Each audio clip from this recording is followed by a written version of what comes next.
September 17th, 1944. Somewhere over the Netherlands. The fog came in fast. 1 minute, Flying Officer David Mackenzie could see the Dutch countryside clearly below him. Fields divided by canals, small towns with church spires, roads with German military vehicles moving south. The next minute, everything disappeared. White. Complete white. Mackenzie was flying at 800 feet when the fog swallowed him. He pulled back on the stick instinctively, climbing to 2,000 feet to get clear. The fog followed him up. He climbed to 4,000 feet, still white. He checked his compass. His radio compass was giving him a reading that didn't match his last known position. Something was wrong with the instrument. He had been flying for 2 hours and 40 minutes since leaving RAF Eindhoven. He had enough fuel for another 35 minutes.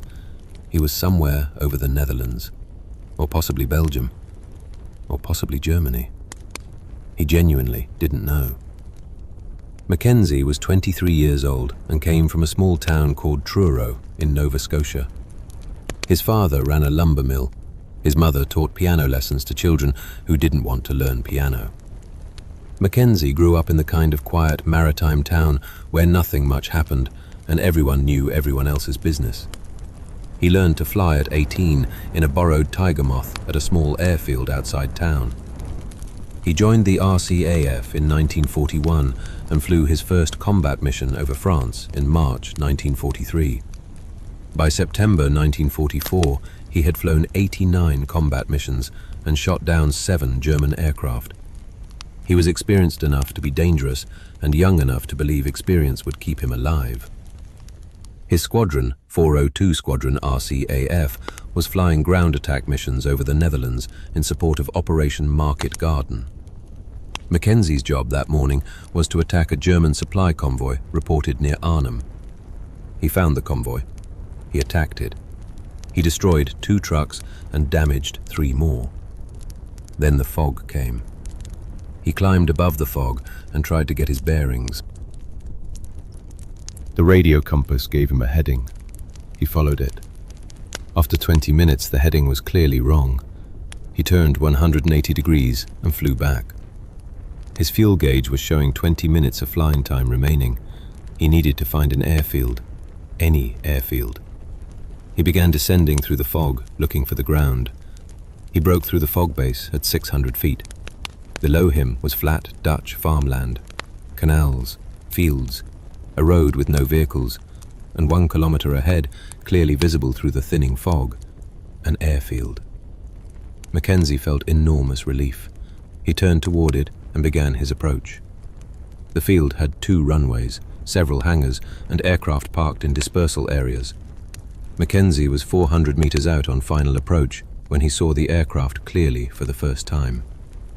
Focke-Wulf 190s, German fighters, painted with German markings, parked in neat rows beside a hangar with a large swastika painted on the side. Mackenzie stared at this for approximately 2 seconds. Then he was on the runway and it was too late to go around. His Spitfire touched down on a German airfield at 130 miles per hour. He applied the brakes immediately, but the runway was wet from the fog and the Spitfire slid. He used differential braking to steer away from a hangar on his right. The aircraft slowed. 60 miles per hour. 40. He was rolling slowly down the center of the runway on a German airfield with approximately 15 minutes of fuel remaining and no plan whatsoever. Mackenzie's first instinct was to open the throttle and take off immediately. He pushed the throttle forward. The Merlin engine roared. The Spitfire began accelerating. Then he looked at the fuel gauge. The needle was touching the red. If he took off now, he would run out of fuel before reaching Allied lines. He pulled the throttle back and let the aircraft slow to a stop at the end of the runway. He sat in his cockpit for approximately 15 seconds and thought. The fog was still thick over the airfield. Visibility was maybe 200 meters. He could not be seen clearly from the hangars. His Spitfire was at the far end of the runway, distant from the main buildings. Mackenzie made a decision that he later described as possibly the least rational decision he ever made. and simultaneously the only rational option available. He taxied his Spitfire toward the hangar area, parked it next to a Focke-Wulf 190, climbed out of the cockpit and walked into the German airfield, pretending he was supposed to be there. He was wearing his RCAF flight suit, blue-grey color. His helmet was standard RAF issue. His Mae West life jacket was the same design used by both Allied and German pilots. From a distance, in fog, moving with purpose, he looked like a pilot who had just landed and was walking to the operations building. He walked toward the nearest hangar. A German ground crewman appeared from around the corner and looked at him. Mackenzie nodded. The German nodded back and kept walking. Mackenzie kept walking. He had no plan. He was making decisions one step at a time. The hangar door was open. Mackenzie walked in. Inside were two Focke-Wulf 190s in various states of maintenance. 3 German mechanics were working on one of them. They looked up when Mackenzie entered. He nodded and kept walking as if he had a destination. He walked the full length of the hangar, out the other side, and found himself in a courtyard between the hangar and the operations building. A German officer was walking toward him, a Hauptmann, a captain, Luftwaffe uniform with pilot's wings, looking directly at Mackenzie. He said something in German. Mackenzie said "Ja" and nodded and kept walking. The German officer stopped and called after him. Mackenzie turned the corner around the operations building and found himself looking at something that changed everything. A fuel Bowser. A German fuel truck parked beside the operations building, connected to a fuel outlet on the wall. A German airman was standing beside it, smoking a cigarette. The airman was 19 years old, with a round face and large ears, and the look of someone who had been assigned to fuel duty because nobody had found anything more important for him to do. His name was Georg Bauer. Mackenzie walked straight to the fuel Bowser. Bauer looked at him. Mackenzie pointed at the direction he had come from and said the only German aviation word he knew. Spitfire. Spitfire. Bauer stared at him. Mackenzie repeated it. Spitfire. Kraftstoff. Fuel. The German word for fuel he had seen on a captured document once and remembered for no particular reason. Bauer stared at him for a very long moment. The moment stretched. Mackenzie felt his heart beating in his ears. Then Bauer laughed. He said something Mackenzie didn't understand. Then he disconnected the fuel hose from the wall outlet and started walking toward the runway, toward Mackenzie's Spitfire. Mackenzie followed him. Bauer walked to the Spitfire and looked at it carefully. He examined the fuel cap location with the practical interest of a man whose job was fueling aircraft and who had just encountered an aircraft type he had never fueled before. He found the fuel cap. He opened it. He inserted the nozzle. He began fueling the enemy aircraft with German aviation fuel. Mackenzie stood beside his aircraft while this happened. He kept his face neutral and watched the fog. The visibility had improved slightly, maybe 300 meters now. If it improved much more, someone from the main buildings would be able to see his RCAF markings clearly. Bauer worked methodically. He checked the flow rate. He watched the gauge on the Bowser. He was doing his job with the same thoroughness he brought to every fueling task, regardless of which country had built the aircraft. Mackenzie watched him and thought he had never felt simultaneously more grateful and more terrified in his life. Bauer finished fueling and tapped the side of the aircraft twice in the universal gesture of done. He said something and gestured toward the aircraft in a way that clearly meant, "You're welcome, off you go." Mackenzie nodded. He climbed into the cockpit, started the engine. The Merlin roared. Mackenzie looked at the fuel gauge. Full. He looked at the fog. He looked at Bauer, who was already walking back toward the operations building with his fuel hose over his shoulder. He looked at the runway.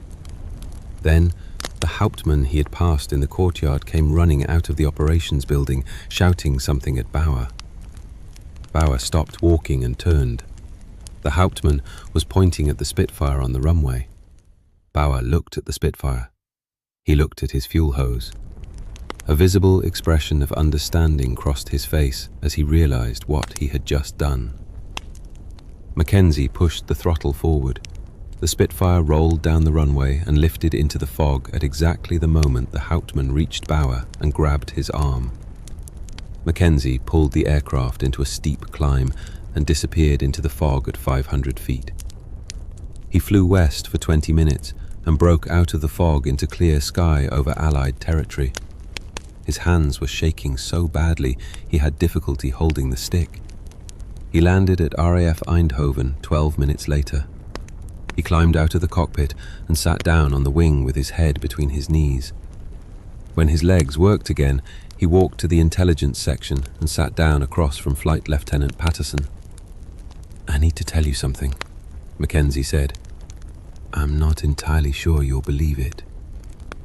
Patterson wrote 14 pages of notes. The airfield Mackenzie had accidentally landed on was Deelen, one of the most important Luftwaffe night fighter bases in the Netherlands.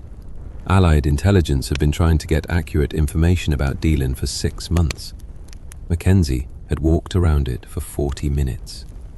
He had seen aircraft types, maintenance facilities, fuel storage locations, anti-aircraft gun positions, approximately 35 aircraft on the field. He had done accidentally and without any training what a trained spy might spend weeks trying to accomplish. The intelligence report went to RAF Bomber Command within 48 hours. On September 23rd, 6 days after Mackenzie's accidental landing, 47 Lancaster bombers attacked Deelen using the intelligence he had provided. The attack destroyed the primary fuel storage facility, 2 hangars, and 14 aircraft on the ground. Deelen's night fighter capacity was reduced by 60% for the next 6 weeks. Allied bomber losses on the Rhine approaches dropped by 23% during that period. Mackenzie received the Distinguished Flying Cross. The citation described a reconnaissance mission under extremely difficult conditions. It did not describe a pilot who was lost in fog and talked to German airmen into fueling his aircraft using 3 words of German. The actual circumstances remained classified until 1967. Mackenzie flew 34 more combat missions and finished the war with 123 total missions and 9 aerial victories. He returned to Truro in August 1945 and worked at his father's lumber mill for 2 years. Then he became a bush pilot in northern Ontario. He spent 25 years flying supplies to remote mining and logging camps. He was good at it, experienced at improvisation, good at making quick decisions with incomplete information. He never talked about Deelen. When the story was declassified in 1967, he was 46 years old and living in Sudbury and had no particular interest in publicity. He thought the story reflected more luck than skill. "I got lost," he told his son once. "I landed somewhere I shouldn't have. I improvised badly. It worked out. That's all." Georg Bauer went home to his village near Frankfurt in June 1945. He was 20 years old. He got a job at a gas station because fueling vehicles was the only skill he had developed during 2 years of Luftwaffe service. He worked at the gas station for 3 years. Then he got a better job at a transport company maintaining their fleet of trucks. He was good with vehicles, methodical and practical in the way that people are good at things they learned under pressure. He got married in 1951. He had 3 children. He bought a small house near Frankfurt and lived a quiet life that had nothing remarkable about it, except one morning in September 1944 that he thought about sometimes when he was fueling a truck and his mind wandered. In 1971, a German aviation magazine published an interview with a former Deelen Airfield veteran about the September 1944 bombing. The veteran described the bombing in detail. He mentioned that Allied intelligence about the airfield had been unusually precise. He speculated that a spy had been involved. The article reached a wide readership among German aviation enthusiasts. Bauer read it at his kitchen table on a Sunday morning. He read the part about the precise intelligence. He put the magazine down. He picked it up and read it again. He thought about a September morning in 1944, a pilot who walked out of the fog and said Spitfeuer and Kraftstoff and stood beside his aircraft while Bauer fueled it. The pilot whose aircraft Bauer had fueled had provided the intelligence that destroyed the airfield. Bauer sat at his kitchen table for a long time after he understood this. Then he told his wife. She stared at him.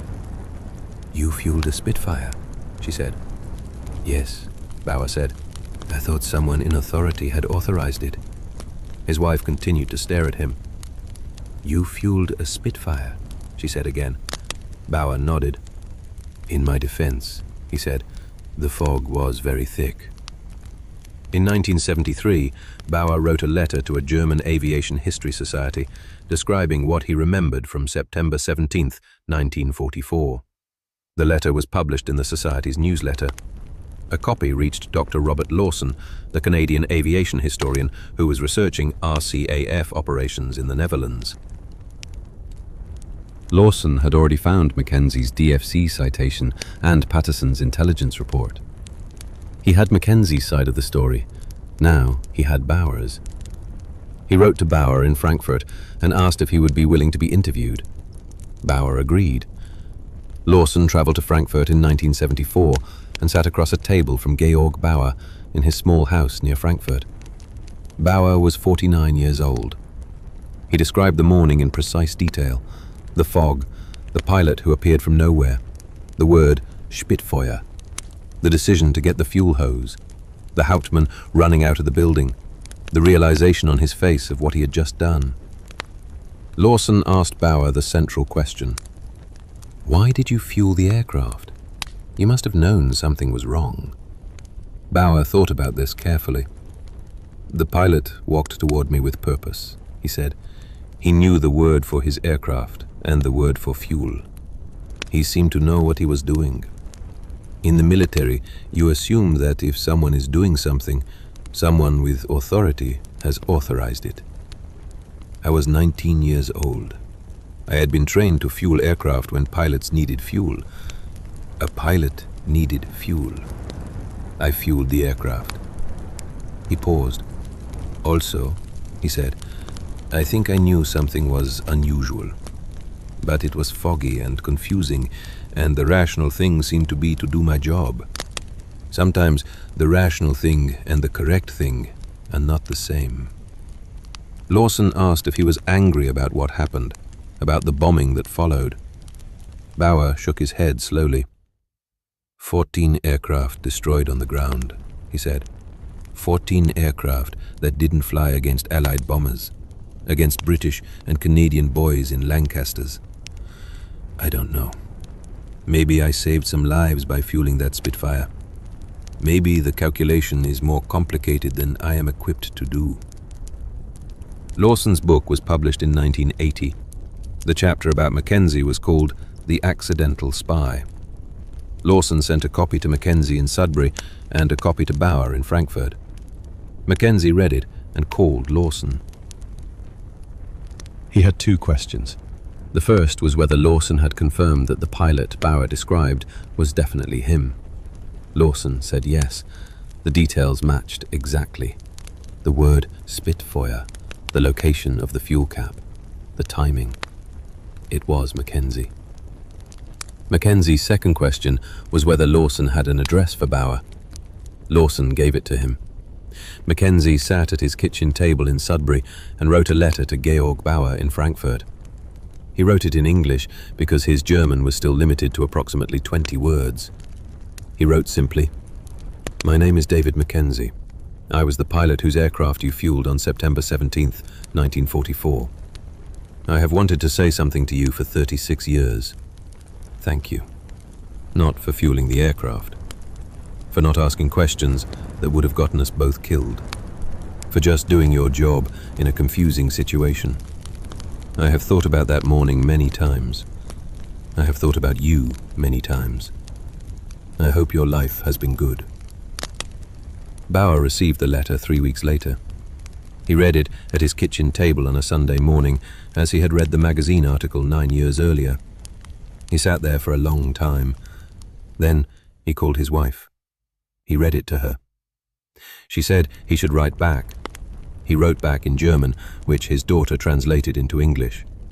He wrote that he was glad to know Mackenzie's name, that he had thought about that morning many times also, that he had spent years trying to decide if what he did was foolish or fortunate, or both, that he was glad Mackenzie survived the war, that he was glad the war ended, that he hoped Mackenzie's life had been good too. They exchanged letters for 4 years. Mackenzie's letters were written in English, Bauer's letters were written in German and translated by his daughter, who found the correspondence increasingly interesting as she understood more about what her father had done in 1944. In 1984, Mackenzie wrote to Bauer and asked if he would like to meet. He was 63 years old and retired from bush flying. He had never been to Germany. He thought he might like to see it from the ground for once. Bauer wrote back immediately, "Come whenever you want. I will show you Frankfurt." Mackenzie flew to Frankfurt in September 1984, exactly 40 years after the morning at Dielen. He landed at Frankfurt Airport and walked through the arrivals gate and looked for a man he had never met but had been writing to for 4 years. Bauer was 59 years old, shorter than Mackenzie had imagined, round-faced. The large ears that had been prominent at 19 were still prominent at 59. He was holding a small sign that said Mackenzie in careful block letters. Mackenzie walked to him. They shook hands. Neither said anything for a moment. Then Bauer said in English, which he had been practicing for months specifically for this moment, "Next time you need fuel, please ask properly." Mackenzie laughed. It was a real laugh that came from somewhere deep. "I'll keep that in mind," he said. They spent a week together in Frankfurt. Bauer showed Mackenzie the city. They visited the transport company where Bauer still worked part-time as a consultant. They ate meals at Bauer's kitchen table where his wife served them food and watched the 2 old men talk through his daughter's translations with the expression of a woman who had heard this story many times and still found it slightly unbelievable. On the 3rd day, Bauer suggested they drive to the Netherlands, to Dielen. Mackenzie was quiet for a moment. Then he said yes. They drove to the Netherlands and found the site of the former airfield. Dielen had been a Dutch Royal Air Force base after the war and had closed in 1994. In 1984, it was still operational. They couldn't enter the base, but they stood outside the fence and looked at the runways through the chain link. The runways where Mackenzie had landed in fog 40 years earlier. The hangars where he had walked past German mechanics. The buildings where the Hauptmann had come running. Bauer pointed to a spot near one of the hangars. "That is approximately where the fuel bowser was," he said through his daughter's translation. Mackenzie looked at the spot. "That is approximately where I landed," he said, pointing to the far end of the runway. They stood at the fence and looked at the airfield for a long time without talking. 2 old men looking at a place that connected them across 40 years and a war and 2 countries and a fog that came in fast on a September morning. On the last evening before Mackenzie flew home, they sat in Bauer's kitchen, and his wife brought coffee, and the daughter sat with them to translate. Mackenzie asked the question he had been building toward all week. When you realized what you had done, when you read the magazine article in 1971 and understood, what did you feel?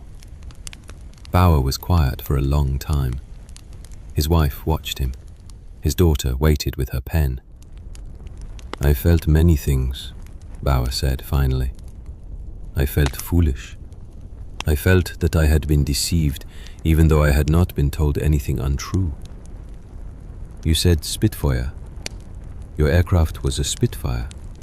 You said Kraftstoff. You needed fuel. Everything you said was accurate." He paused. "I also felt something that surprised me. I felt that maybe things happened the way they should have happened. The airfield was used to shoot down Allied bombers, boys in Lancasters. After the bombing, it could do this less effectively for 6 weeks. If I had stopped you, if I had asked the right questions, those boys in Lancasters might have died. I don't know this, but I think about it." He looked at Mackenzie directly. "I think you landing on that airfield was an accident, but I think me fueling your aircraft was also an accident. And I think the result of those 2 accidents was probably correct, even if the process was completely insane." Mackenzie flew back to Sudbury the next morning. He continued writing to Bauer until Bauer died in 1998 at age 73. Mackenzie attended his funeral in Frankfurt. He stood in a German church and listened to a German funeral service for a man who had fueled his aircraft in 1944 and spent 36 years thinking about whether he had done the right thing. Bauer's daughter gave a eulogy that mentioned her father's long correspondence with a Canadian pilot and described their meeting in 1984. She said her father had told her that meeting Mackenzie was one of the most important things that happened to him after the war, that it had resolved something he had been carrying for 40 years, that knowing Mackenzie survived and lived a good life made the morning at Deelen feel like something that turned out correctly, despite being completely impossible. Mackenzie died in 2003 at age 82. His son donated his logbooks to the Canadian War Museum. The entry for September 17, 1944 reads, "Pilot Officer Mackenzie, Spitfire 9, departed Eindhoven 0840. Weather deteriorated. Navigation error. Diverted. Returned Eindhoven 1312. Debriefed intel. DFC recommended." One line. For a morning that produced 14 pages of intelligence, contributed to an attack that saved dozens of Allied bomber crews, and connected 2 men across 40 years and 2 continents, and a fog that came in fast over the Netherlands. Mackenzie always thought 1 line was the appropriate amount of space. He had been lost. He had landed somewhere he shouldn't. A young German had fueled his aircraft without asking the right questions. He had flown home. Everything else that followed, the intelligence and the bombing and the letters and Frankfurt and standing at the fence at Deelen looking at old runways, all of it followed from those 2 accidents in fog. Sometimes accidents lead somewhere. Sometimes the fog takes you exactly where you need to go, even when you have no idea where you are. May 8, 1945, 07:54 hours. The war in Europe had 7 minutes left.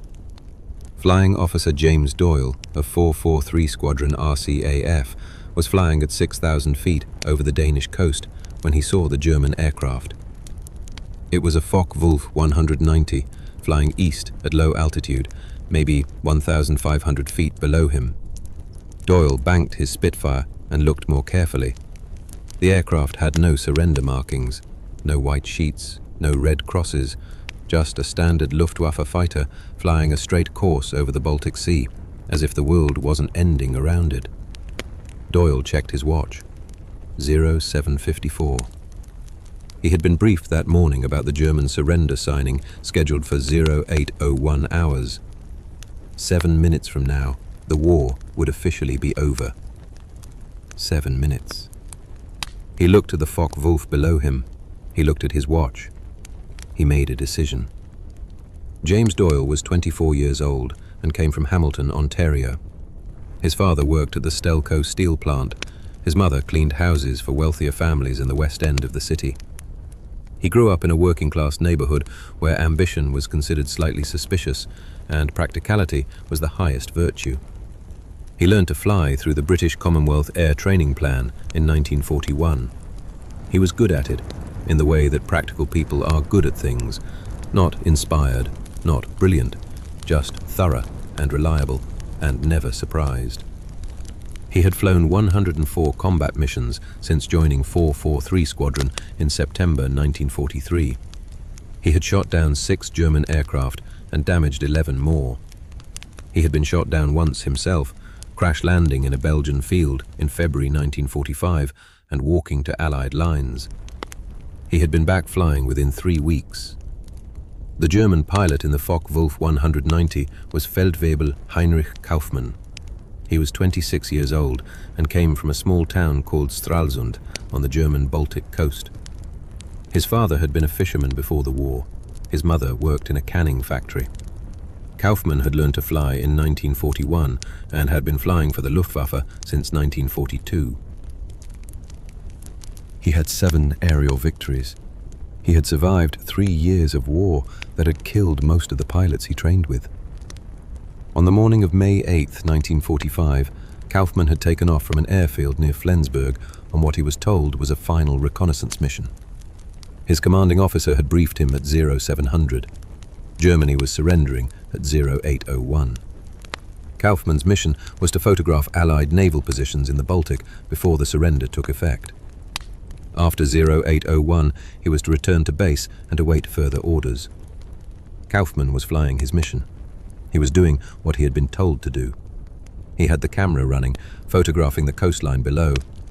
He had not been briefed that Allied aircraft might still be operational and potentially hostile in the minutes before the surrender. His commanding officer had assumed Allied pilots would stand down as the surrender hour approached. His commanding officer was wrong. At 0755, Kaufmann checked his navigation. He was 40 kilometers from base. He could be back before 0801 if he increased speed. He pushed the throttle forward. The Focke-Wulf accelerated. He didn't see the Spitfire above and behind him until the first cannon rounds passed his wingtip. Doyle had dived from 6,000 feet to 2,000 feet in approximately 8 seconds. He came in from the Focke-Wulf's 7 o'clock position, slightly above, the classic bounce attack. He fired a 3-second burst. His aim was slightly off. The rounds passed close to the Focke-Wulf's right wing, but didn't hit. Kaufmann reacted immediately. Hard right turn, maximum power, nose down to gain speed. He had survived 3 years of war by reacting correctly in the first second of an attack. He reacted correctly now. Doyle followed him into the turn. The 2 aircraft began circling each other over the Baltic coast in the oldest aerial combat maneuver there was. Each pilot trying to get behind the other. Each pilot trying to force a mistake. They had 6 minutes left. Doyle didn't know this consciously. He knew intellectually that the surrender was at 0801, but in the middle of a turning fight at 1,500 feet over the Baltic coast, that number had no meaning. He was flying. He was fighting. He was trying to get his guns on a German aircraft that was trying to get its guns on him. 6 minutes felt like 6 seconds. Kaufmann didn't know how many minutes remained either. He knew only that there was a Spitfire behind him trying to kill him, and that he needed to prevent this. He pulled into a vertical climb. Doyle followed. Kaufmann rolled at the top and came down on Doyle's left side. Doyle rolled away. The Focke-Wulf's guns fired. Rounds went through Doyle's left wing. Not fatal damage, but damage. Doyle felt the aircraft shudder. He checked the wing. 2 holes visible. The aircraft was still flying, still controllable. He pulled hard left and came back at Kaufmann, who was climbing again. Doyle fired. This time his aim was better. Rounds walked across the Focke-Wulf's fuselage behind the cockpit. The German aircraft shuddered. Smoke appeared from the engine. Thin smoke at first, then thicker. The Focke-Wulf's nose dropped. Kaufmann was still flying, but he was going down. He had no choice. He was losing power and losing altitude, and the Baltic coast was 800 feet below him. He looked for somewhere flat to land. He saw a field. He aimed for it. At 0800 hours, 1 minute before the German surrender took effect, Feldwebel Heinrich Kaufmann belly-landed his damaged Focke-Wulf 190 in a field near the Danish border. The aircraft slid through the field for 80 meters and stopped. Kaufmann opened his canopy and climbed out. He was not wounded. He had cuts on his hands from something inside the cockpit, and his ears were ringing from the noise of the engine in its final seconds, but he was alive. He stood in the field and looked up. The Spitfire was circling overhead. He watched it circle twice. Then it flew away. It was 0800 hours and 47 seconds. The surrender took effect at 8:01. Kaufman was standing in a field in Denmark watching a Canadian Spitfire fly west. The war had 13 seconds left when Doyle broke off and headed home. Doyle landed at his base in northern Germany at 0831 hours. He climbed out of his Spitfire and looked at the holes in his left wing. 2 entry points, clean holes. The rounds had gone straight through without hitting anything structural. He was lucky. His crew chief, Corporal Walsh, came running. "Sir, are you hit?" "The aircraft is," Doyle said. "I'm fine." Walsh looked at the holes. "What happened?" "I engaged a Focke-Wulf," Doyle said. "Where?" "About 40 kilometers northeast of here." Walsh looked at him. "Sir, the war ended while you were in the air." "I know," Doyle said. Walsh looked at the holes in the wing again. Neither of them said anything. Doyle walked to the intelligence section to file his report. The intelligence officer was a flight lieutenant named Harris. Harris was 32 years old and had been doing this job since 1942. He had processed thousands of combat reports. He looked at Doyle across the table and picked up his pencil. "Tell me what happened." Doyle told him. The Focke-Wulf, the position, the time, the engagement, the German aircraft going down trailing smoke, the belly landing in the field. The time he broke off. 0800 hours and 47 seconds. Harris wrote it all down. When Doyle finished, Harris looked at his notes for a long moment. "You engaged this aircraft at what time?" 0755, Doyle said. The surrender was at 0801. "You knew this?" "Yes." "Why did you engage?" Doyle thought about this. The aircraft had no surrender markings. I had received no orders to stand down. Standard rules of engagement were still in effect. Harris wrote this down. "The aircraft went down before 0801. "Yes, 0834 seconds approximately." Harris nodded slowly. He didn't say anything else. He filed the report. The report went up the chain of command and created a problem nobody had anticipated. What were the rules for aerial combat in the minutes immediately before a ceasefire? The rules of engagement said pilots could engage hostile aircraft until they received specific orders to stand down. Doyle had received no such orders. The German aircraft had no surrender markings. Technically, Doyle had done nothing wrong, but the optics were uncomfortable. A Canadian pilot had shot down a German aircraft 7 minutes before the end of the war. The German pilot had survived. The incident was classified at the squadron level and the report filed as a routine combat engagement. Most people who processed the paperwork assumed it was one of thousands of engagements from the final days of fighting. The specific timing was noted, but not highlighted. The war was over. There were bigger things to deal with. Doyle went back to his barracks and lay on his bunk. The base was celebrating. Outside, he could hear shouting and laughter and someone playing music. The war was over. People were happy. Doyle lay on his bunk and stared at the ceiling. He thought about the German aircraft going down trailing smoke. He thought about the pilot belly landing in that field. He thought about the fact that if he had done nothing, if he had just watched the Focke-Wulf fly east and waited 7 minutes, everyone involved would have been fine. The German pilot would have landed at his base. The war would have ended. Nobody would have been shot down. Nobody would have damaged wing panels. He had made a decision in the moment. The decision was technically correct under the rules as they existed, but technically correct and right were not always the same thing. Doyle understood this, but didn't know what to do with the understanding. He said nothing about it to anyone. He joined the celebration eventually because it seemed wrong not to. He drank some beer. He laughed when others laughed. He went to sleep when the celebration ended. The next morning, everything was the same, but different. No missions on the board. No aircraft to pre-flight. No routes to plan. The war was over, and the absence of war felt strange and slightly wrong in the way that any long-standing absence feels when it suddenly becomes presence. Doyle didn't know what to do with peace. He had been at war since he was 20.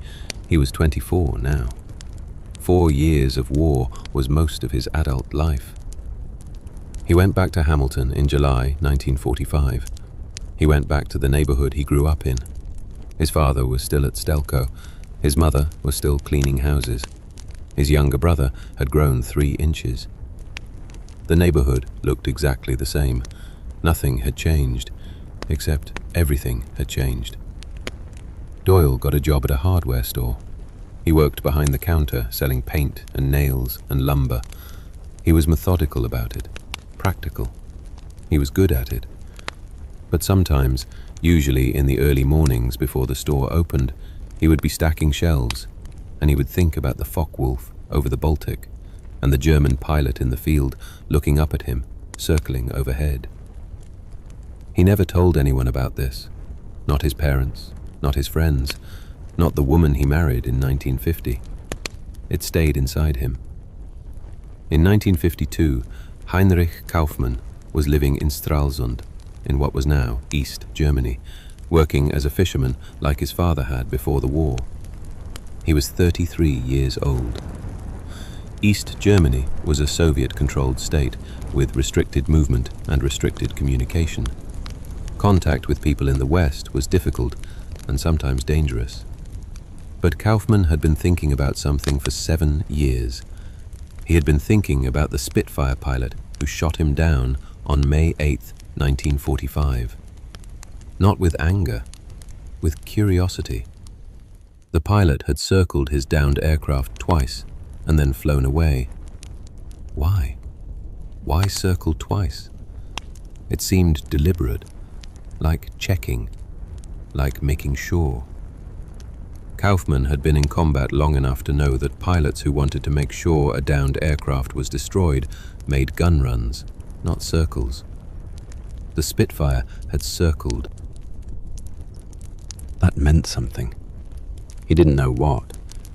He wrote a letter to the RAF historical section in London, which he knew accepted correspondence about wartime incidents. He described the engagement, the date, the location, the approximate time. He asked if anyone could identify the Allied pilot. His letter was forwarded to RCAF Historical Records in Ottawa. It sat in a file for 3 years because nobody was sure what to do with it. East German correspondence was treated with caution. In 1955, a records officer named Lieutenant Wilson finally processed the file and traced the engagement to Doyle's combat report from May 8, 1945. Wilson wrote to Doyle at his last known address in Hamilton. The letter found Doyle at the hardware store where he was now the manager. He read it in his small office at the back. A German pilot named Heinrich Kaufmann wanted to know if Doyle was the pilot who shot him down on May 8, 1945. Doyle sat with the letter for a long time. Then he wrote back to Wilson and said, yes, he was the pilot. Wilson forwarded Doyle's confirmation to the RAF historical section, who forwarded it to someone who knew someone in East Germany who might be able to get a message to Kaufmann. It took 8 months. But in March 1956, Kaufmann received a letter that said a Canadian pilot named James Doyle of Hamilton, Ontario, had confirmed he was the pilot involved in the engagement of May 8, 1945. Kaufmann wanted to write to Doyle directly. This was more complicated. Writing letters directly to Western contacts from East Germany could attract attention from the Stasi, the East German secret police. Kaufmann was careful. He wrote to the RAF historical section again and asked if they could facilitate an exchange of letters. They could, and did. For the next 4 years, Kaufmann and Doyle exchanged letters through the RAF historical section as an intermediary. The letters were careful at first, formal, military in their precision. They described the engagement from each perspective. Doyle's letters described what he saw from above. Kaufman's letters described what he experienced below. Together, the letters assembled a complete picture of 7 minutes over the Baltic coast in May 1945. Kaufman's first letter asked the question directly. "Why did you circle twice before leaving?" Doyle's answer was honest. "I wanted to see if you were alive. If you had been in the cockpit, I would have reported your position for rescue. When I saw you standing beside the aircraft, I knew you were all right. I circled once more to be certain. Then I left." Kaufman wrote back, "I understood you were checking. I could see your face in the cockpit on the second circle. I waved at you. I do not know if you saw this." Doyle's next letter said he had seen the wave. He hadn't known how to respond. He had rocked his wings. "I saw you rock your wings," Kaufman wrote. "I understood this as acknowledgement. We had tried to kill each other 7 minutes earlier, and you rocked your wings at me. I found this both strange and correct." The letters continued. They became less formal over time. They moved from describing the engagement to describing their lives. Kaufman wrote about fishing in East Germany, about the constraints of life under Soviet control, about missing the freedom to travel.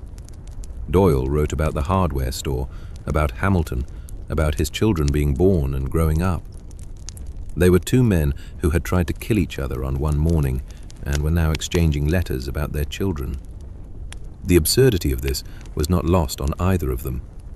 Kaufman mentioned it in a letter dated 1959.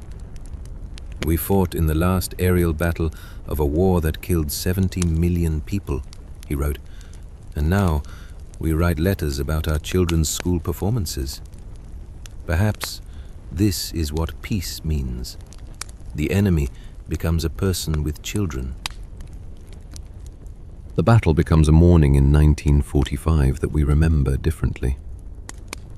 In 1961, East Germany built the Berlin Wall, and communications between East and West became more restricted. The letter exchange slowed. 1 letter a year, then 1 letter every 2 years. The RAF intermediary arrangement continued, but with longer delays. Kaufman's letters became shorter. He was careful about what he wrote.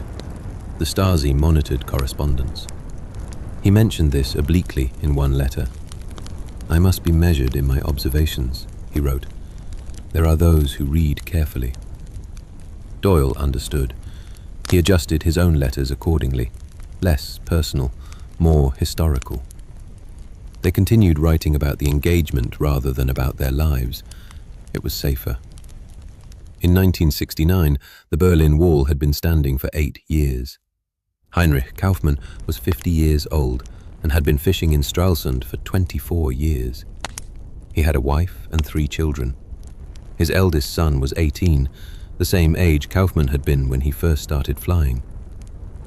Kaufmann wrote to Doyle that year with a question he had been carrying for 24 years. "In your report, what time did you record the engagement?"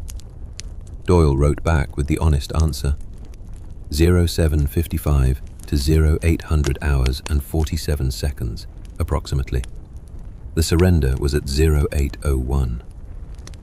There was a long pause in the correspondence after this, almost a year. Then Kaufmann wrote back, "I have thought about this for a long time. You engaged me at 07:55, 7 minutes before the end of the war. If you had waited 7 minutes, I would have landed at my base. The war would have ended. We would both have been fine. Why did you engage?" It was the question Doyle had been asking himself for 24 years. Doyle's answer took 3 drafts. He wrote the first draft immediately and then put it away for a month. He wrote the second draft and decided it wasn't honest enough. The third draft he sent. "I engaged because the rules said I could, and because I didn't pause to think about whether I should." There was an enemy aircraft with no surrender markings within range. I was trained to engage enemy aircraft. I engaged. I have thought about this decision for 24 years. I don't know if I would make the same decision again. I know that I didn't think about the 7 minutes. I know that thinking about it might have led to a different choice. I am sorry that it didn't. You deserved the 7 minutes.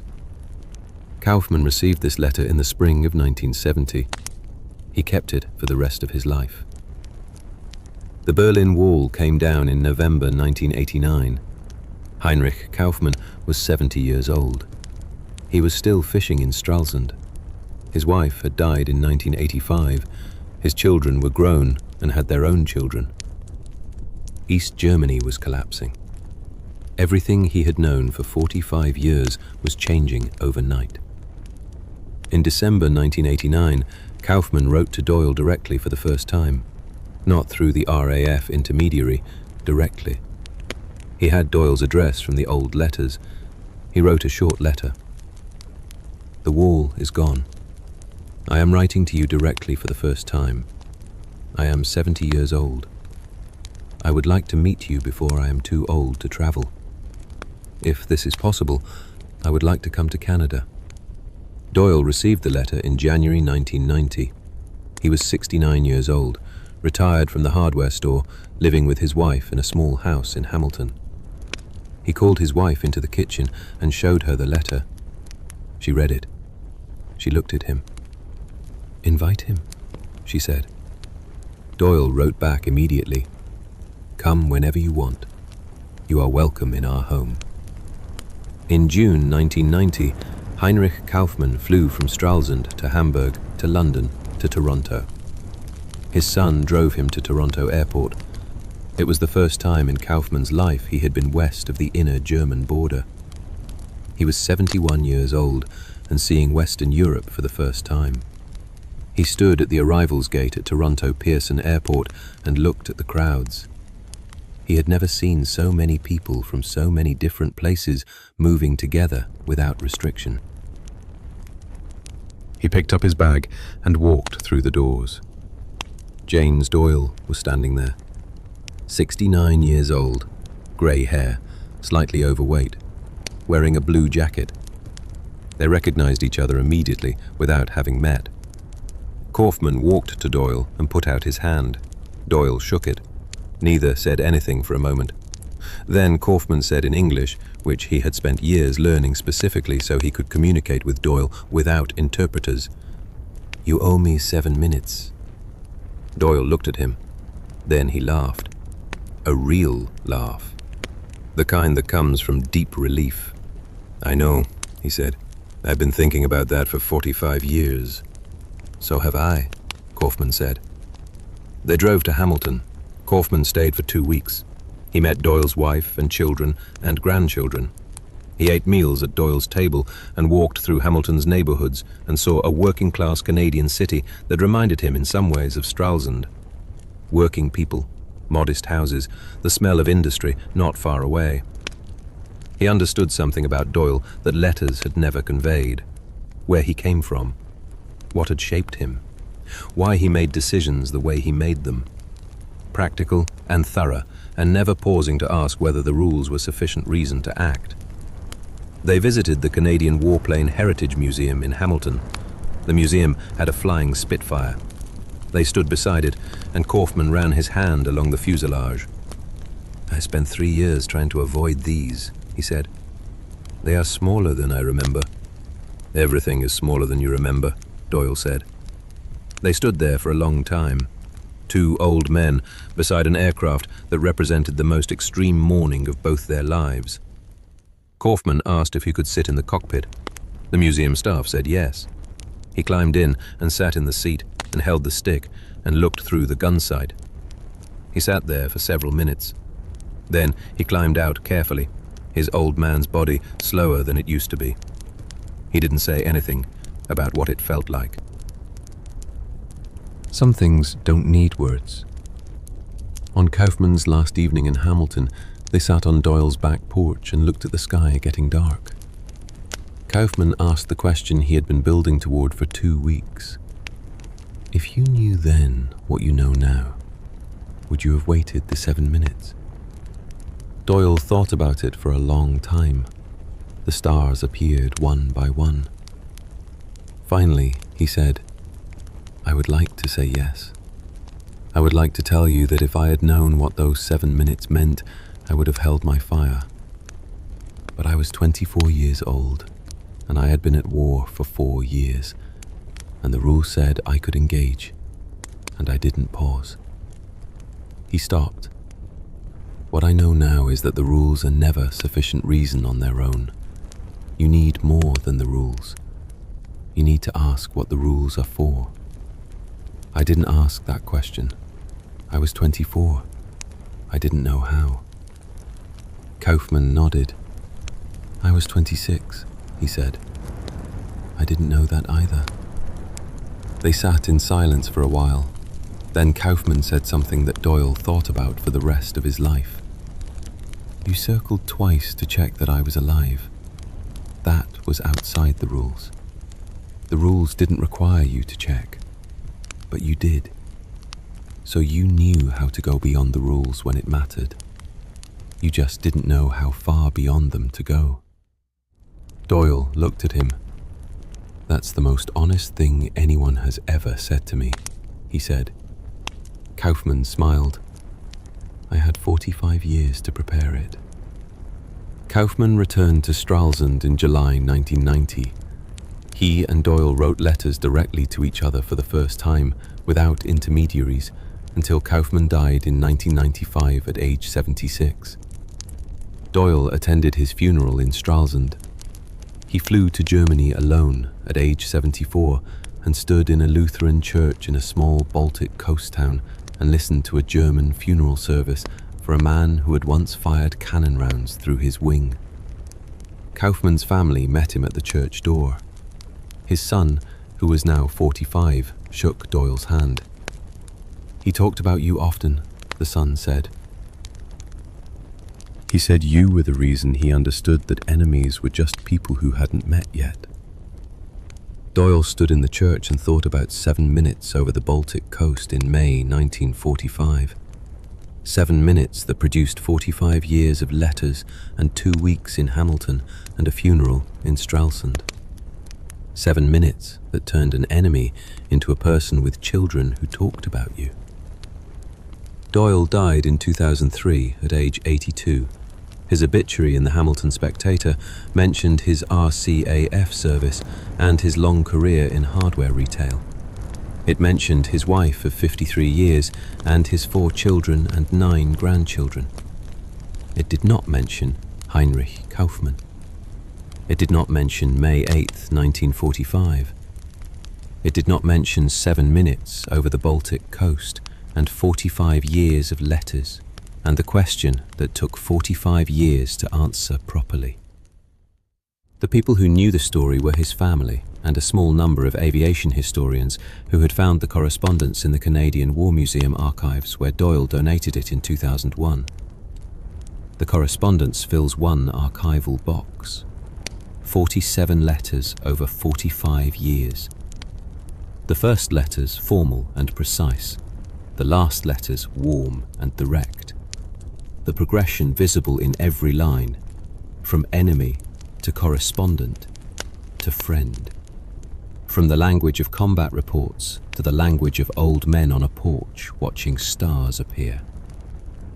The story of Doyle and Kaufman is the story of what happens after the last shot is fired, after the rules stop applying, after the enemy becomes a man standing in a field looking up at you, circling overhead.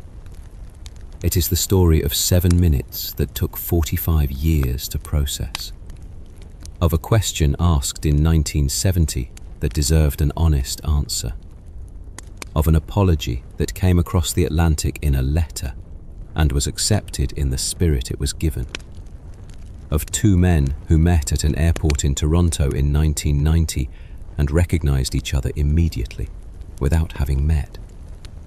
Because some people you know before you know them. Some encounters mark you permanently, regardless of whether they last 7 minutes or 45 years. Sometimes the last battle of a war is not a battle at all. Sometimes it is two old men on a porch in Hamilton watching the stars come out and finally finding the words for something that happened before either of them was old enough to understand it. May 8th, 1945, somewhere over northern Germany. The sky was clear and cold at 8,000 feet. Flying Officer Robert McAllister banked his Spitfire left and scanned the horizon for enemy aircraft. Behind him, 500 meters back, Flying Officer William Tanner held formation. Further back, Sergeant Douglas Fraser completed the triangle. 3 Canadian pilots from 401 Squadron RCAF on a routine patrol over what used to be the Third Reich. They had been flying this same route every morning for 3 weeks.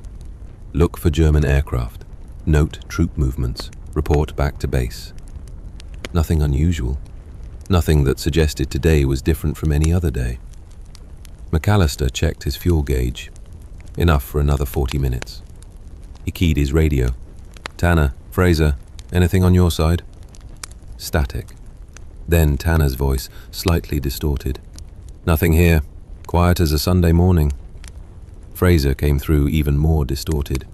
Same. Not even a truck moving down there. McAllister looked down at the German countryside below.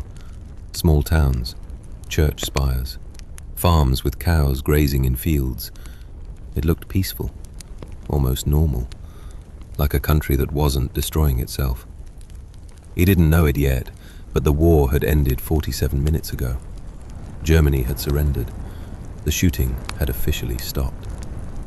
Somewhere in a schoolhouse in Reims, France, German generals had signed papers that ended 6 years of the most destructive war in human history. Champagne was being opened in London. People were dancing in the streets of Paris. In Ottawa, the Prime Minister was preparing a radio address to the Canadian people, and 3 Canadian pilots were still flying combat patrols over a country that was no longer the enemy. Robert McAllister was 24 years old and came from a small town called Moose Jaw in Saskatchewan. His father ran a hardware store. His mother taught school. He grew up in a place where the sky was so big and flat, it felt like you were already flying, just standing in a field. He learned to fly at 17 in a borrowed Piper Cub belonging to the local grain company. He was good at it. Not just good, natural. The kind of pilot who felt the aircraft as an extension of his body. He joined the RCAF in 1941 at age 20, trained in England, flew his first combat mission over France in September 1942. By May 1945, he had flown 127 combat missions and shot down 9 German aircraft. He was tired in the way that only combat pilots understand, a tiredness that went deeper than muscles and bones, a tiredness of the soul. William Tanner was 23 and came from Halifax, Nova Scotia. His father was a fisherman who had survived the 1917 Halifax explosion as a child and carried the scars on his face his entire life. Tanner grew up understanding that the world could end in an instant, without warning. This understanding made him either the bravest or the most fatalistic man in 401 Squadron, depending on who you asked. He had flown 98 combat missions. He had been shot down twice. Both times he walked away. He believed in luck the way religious men believe in God, unconditionally and without evidence. Tanner had a photograph of his mother tucked inside his flight jacket. Every mission he touched it before takeoff. She had died in 1943 from tuberculosis while he was flying over France. He kept flying anyway. There was nothing else to do. Douglas Fraser was 22 and came from Vancouver, British Columbia. He was the youngest of the 3 and the newest, having joined 401 Squadron only 6 weeks earlier as a replacement pilot. He had 61 combat missions. He was still learning, still figuring out the difference between courage and recklessness, still understanding that survival in combat was partly skill, partly judgment, partly pure luck. Fraser was quiet. He observed more than he spoke. He noticed things others missed. It was Fraser who first saw the smoke rising from German cities as they burned in the final weeks of the war. It was Fraser who pointed out the columns of German refugees moving west on the roads below. Hundreds of thousands of people walking away from the advancing Soviet army. Fraser watched them from 8,000 feet and felt something he couldn't name. At 08:47 hours on May 8, 1945, McAllister checked his radio again. The frequency was empty. No calls from base, no updates, no orders. This wasn't unusual. Radio communication over Germany was often patchy. Mountains and distance distorted signals. Sometimes they flew entire patrols without hearing anything from the ground. McAllister turned the formation east toward a town they had photographed 3 days earlier, a German airfield that intelligence said might still have operational aircraft. Their orders were to observe and report. They were not ordered to attack unless fired upon. They descended to 4,000 feet and circled the airfield slowly. Something was different. McAllister leaned forward in his cockpit and looked more carefully. The aircraft were still there, German fighters and trainers parked in neat rows, but something was wrong with the picture. The aircraft had white sheets draped over their cockpits, white fabric on the wingtips. McAllister had never seen this before. German aircraft didn't usually have white coverings. Tanner came on the radio. "You seeing what I'm seeing?" "Yeah," McAllister said. "White sheets. Surrender markings," Fraser said quietly from the back of the formation. "I read about this. White markings mean they're surrendering." "Germans surrendering?" Tanner said. "Since when?" Nobody answered. They circled the airfield again. A German soldier appeared on the field below, then more soldiers. They were standing in the open, no weapons visible. Some were waving at the Canadian aircraft overhead. McAllister felt something cold in his stomach. This was wrong. Something fundamental had changed, and he didn't know what. He climbed back to 8,000 feet and tried the radio again. "Kenley Base, this is McAllister. Come in, over." Static. "Kenley Base, McAllister. 401 Squadron on patrol, Sector 7, requesting instructions. Over." More static. Then something. A voice, distant and distorted. "Mac. Static. Orders. Static. Return." McAllister pressed the radio button. "Kenley Base, say again. Cannot read you. Say again." The voice dissolved into static completely. McAllister looked at his fuel gauge.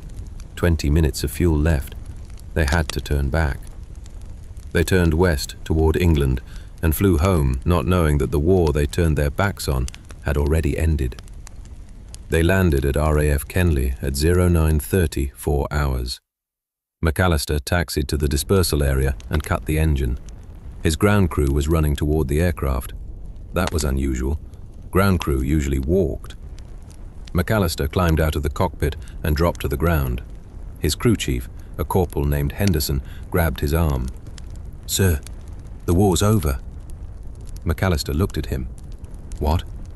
"Germany surrendered. This morning, 08:01 hours. It's over, sir. The war's finished." McAllister stood on the grass at RAF Kenley and tried to understand what those words meant. The war's finished. 6 years of war, millions of people dead, cities destroyed. Everything that had defined his adult life, every day since he was 20 years old, every morning he woke up and wondered if today would be the day he died. All of it finished. Done. Over. McAllister sat down on the grass, not because he was weak, because his legs stopped working. Tanner landed 2 minutes later. He heard the news from his own ground crew. He stood very still for a long moment. Then he reached inside his flight jacket and took out the photograph of his mother. He looked at it for a long time, put it back, didn't say anything. Fraser landed last. He was 22 years old and had spent his entire adult life preparing for and fighting in a war that had just ended. He climbed out of his Spitfire and stood on English grass and looked at the sky over Germany one last time. The sky was clear. No contrails, no smoke, no aircraft. Just blue sky and silence. Fraser had never seen that sky silent before. What nobody at Kenley knew was that something had gone wrong with radio communication during the early morning hours of May 8th. A transmitter relay station in Belgium had failed at 0300 hours. The failure disrupted communications across a large sector of the Allied air network. Messages about the German surrender had gone out, but hadn't reached all units. Some squadrons got the word, others didn't. 401 Squadron's radio equipment had developed a fault the previous evening, reducing their receiving range by 60%. The messages about Germany's surrender transmitted at 0801 hours never reached McAllister, Tanner and Fraser, who took off for their patrol at 0815 hours. They flew their mission in complete ignorance of what had happened. This was May 8th. The story should have ended there. 3 pilots who missed the news by 47 minutes, a minor historical footnote. But the story didn't end there, because the radio relay problem that affected 401 Squadron on May 8th wasn't fully repaired until May 10th. And in the confusion of those chaotic final days, with hundreds of units moving and communication networks overwhelmed, someone in the operations chain made an error. McAllister, Tanner and Fraser's names didn't appear on the updated roster of pilots who had been personally briefed about the surrender. Their records showed they had been on patrol during the announcement. The operations officer assumed they had been notified by radio during the patrol. They had not. On May 9th, McAllister woke up at 0500 hours as always, ate breakfast, checked the operations board. His name was on the patrol list. He assumed the patrol was standard post-surrender reconnaissance. He knew the war was over. He climbed into his Spitfire and flew east over Germany again.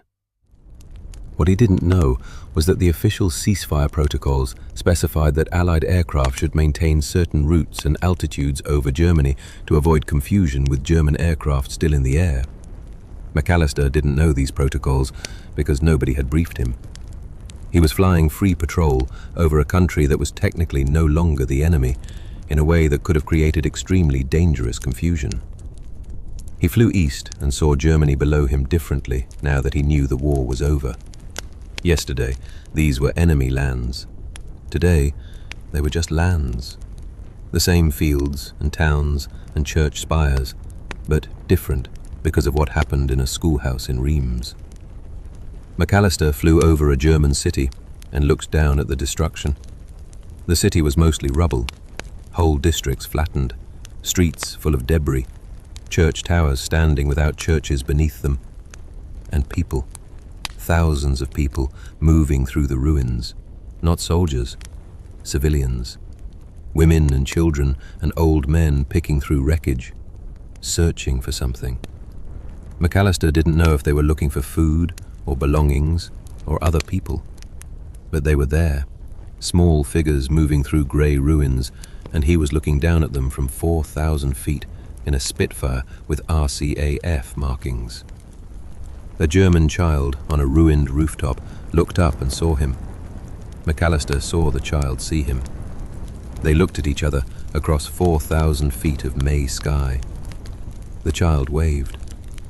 McAllister banked his wings in response, the standard Allied signal meaning friendly. Then he flew on. He flew over a German military column that had stopped on a country road. German soldiers sitting on the ground beside their vehicles, some sleeping, some eating. One group was playing cards. They looked up at his Spitfire, but nobody reached for weapons. They just watched him pass and went back to their cards. This was May 9th, 1945, one day after the war ended. And McAllister was flying alone over Germany, watching the aftermath. Tanner flew again too. He flew his patrol and saw something McAllister hadn't seen.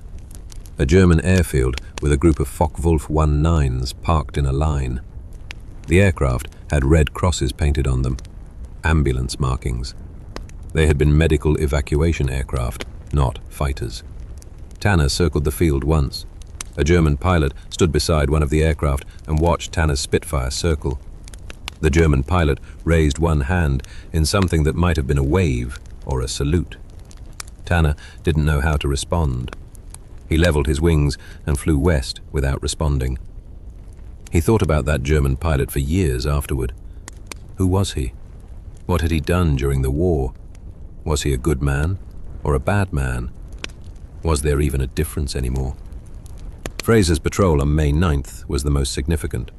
Fraser flew northeast toward the Baltic coast. He had been assigned this sector by the operations officer, who didn't realize the sector crossed into the Soviet zone of occupation.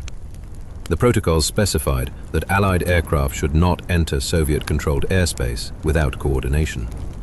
Fraser didn't know about the protocols. He flew into what was technically Soviet airspace and saw something that would stay with him for the rest of his life. A column of Soviet soldiers was moving west on a road below, and moving with them, or rather being moved by them, was a long column of people who didn't look like soldiers. Civilian prisoners, thousands of them, moving east, away from Germany, away from the west, toward the Soviet Union. Fraser descended to get a better look. 2,000 feet, 1,500 feet. He could see faces, men, women, some children. They were walking east under Soviet guard. Fraser didn't fully understand what he was seeing. He was 22 years old and didn't know enough about what was happening in Eastern Europe in May 1945 to interpret the scene correctly. But he knew something was wrong. These people looked frightened. The guards looked indifferent. The column stretched for miles. Fraser climbed back to altitude and turned west toward England. He had no way to report what he'd seen. His radio couldn't reach base clearly from this distance. He would have to report when he landed. But when he landed and tried to report, the intelligence officer listening looked uncomfortable, wrote something down, thanked Fraser for his report, and nothing happened. Fraser didn't understand why. He spent years trying to understand why.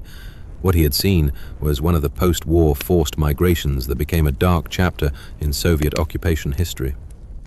His report was classified and remained classified for 31 years.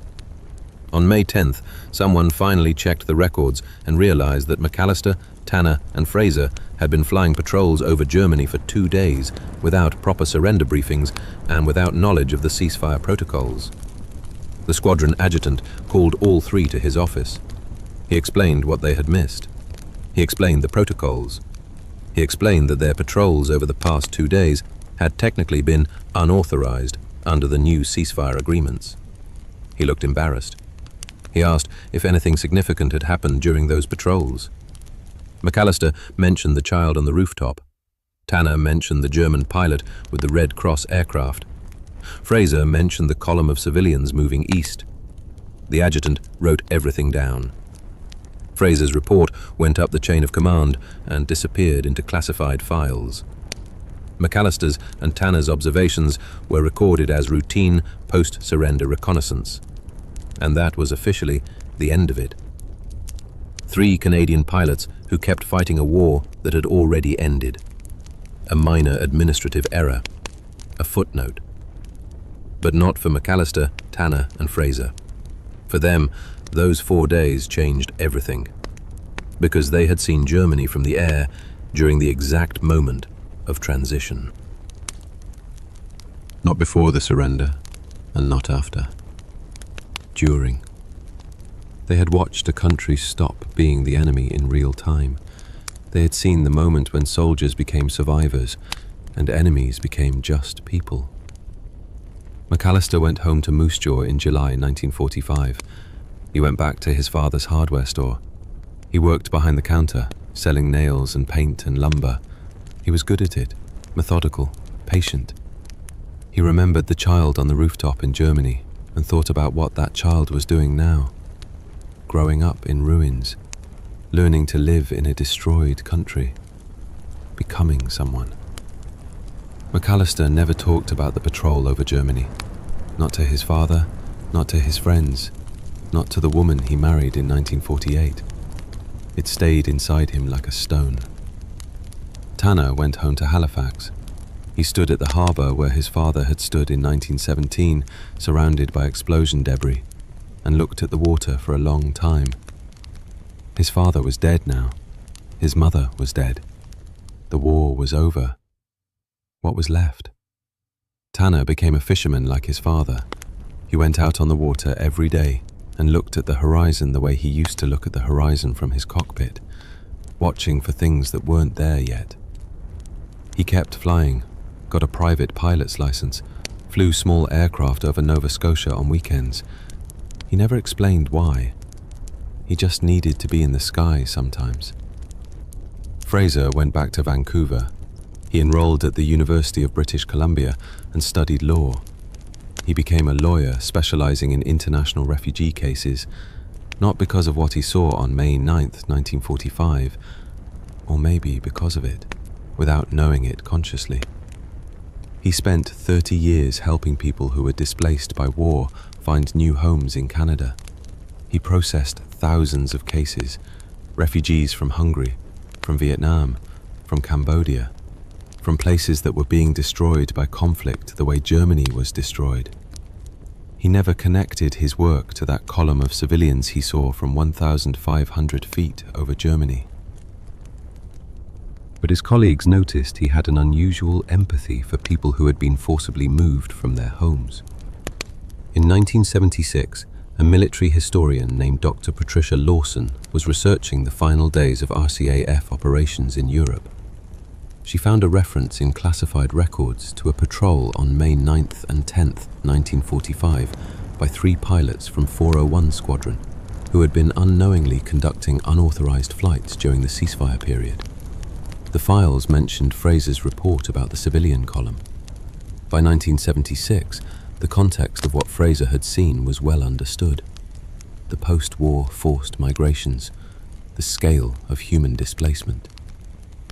Dr. Lawson spent 6 months tracking down the 3 pilots. McAllister was still in Moose Jaw, now 55 years old, running the hardware store his father left him.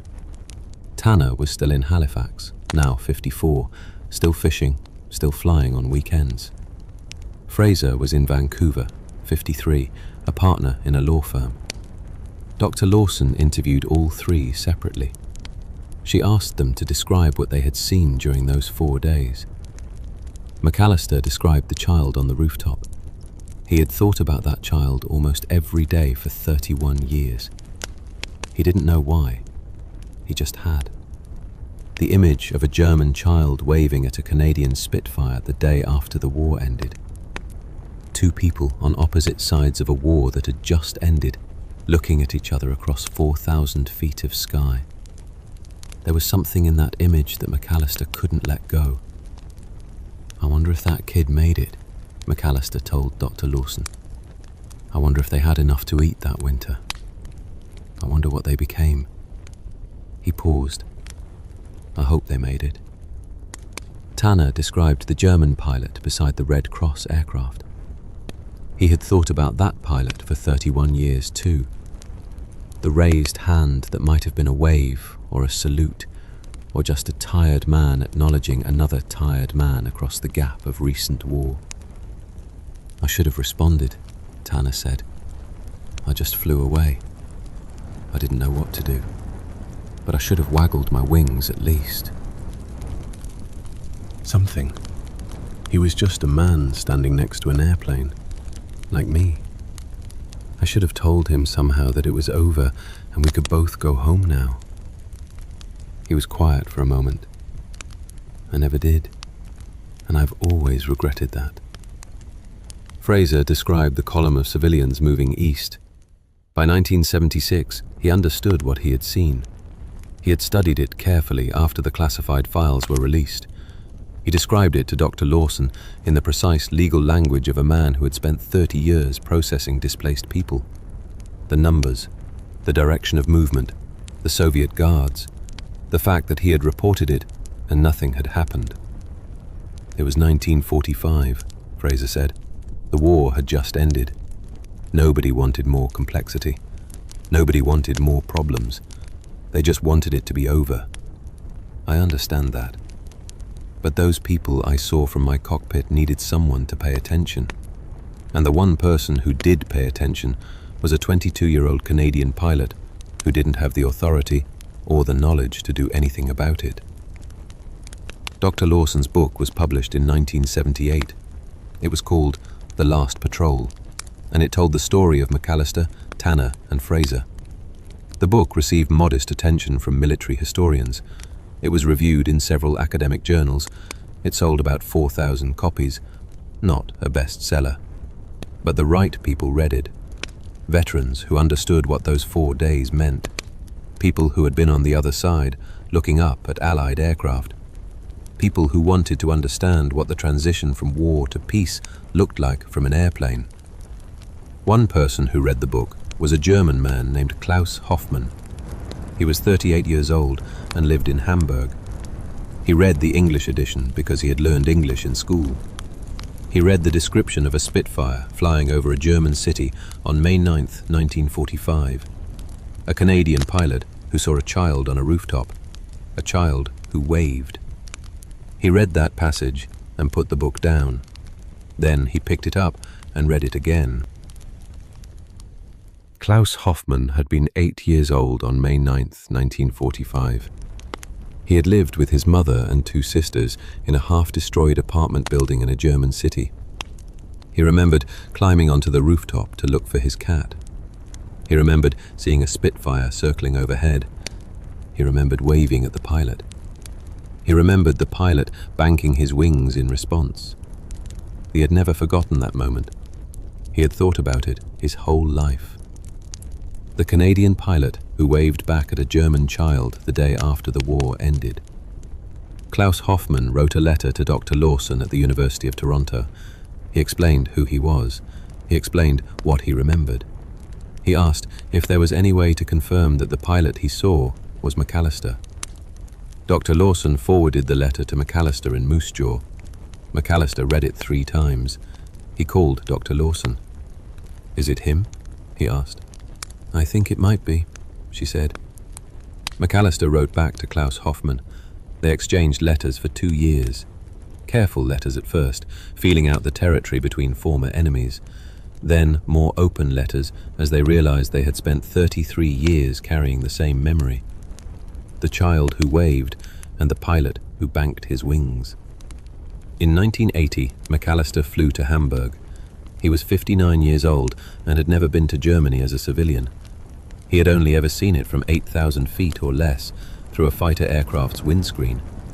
Hamburg looked different at ground level, rebuilt and modern and full of ordinary life.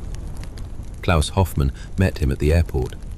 He was 43 years old, a civil engineer who helped design bridges. They shook hands in the arrivals hall. 2 men who had shared a moment in 1945 without knowing each other's names.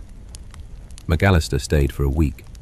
Klaus showed him the apartment building where he had lived in 1945, the rooftop where he had waved. The view from that rooftop across the city.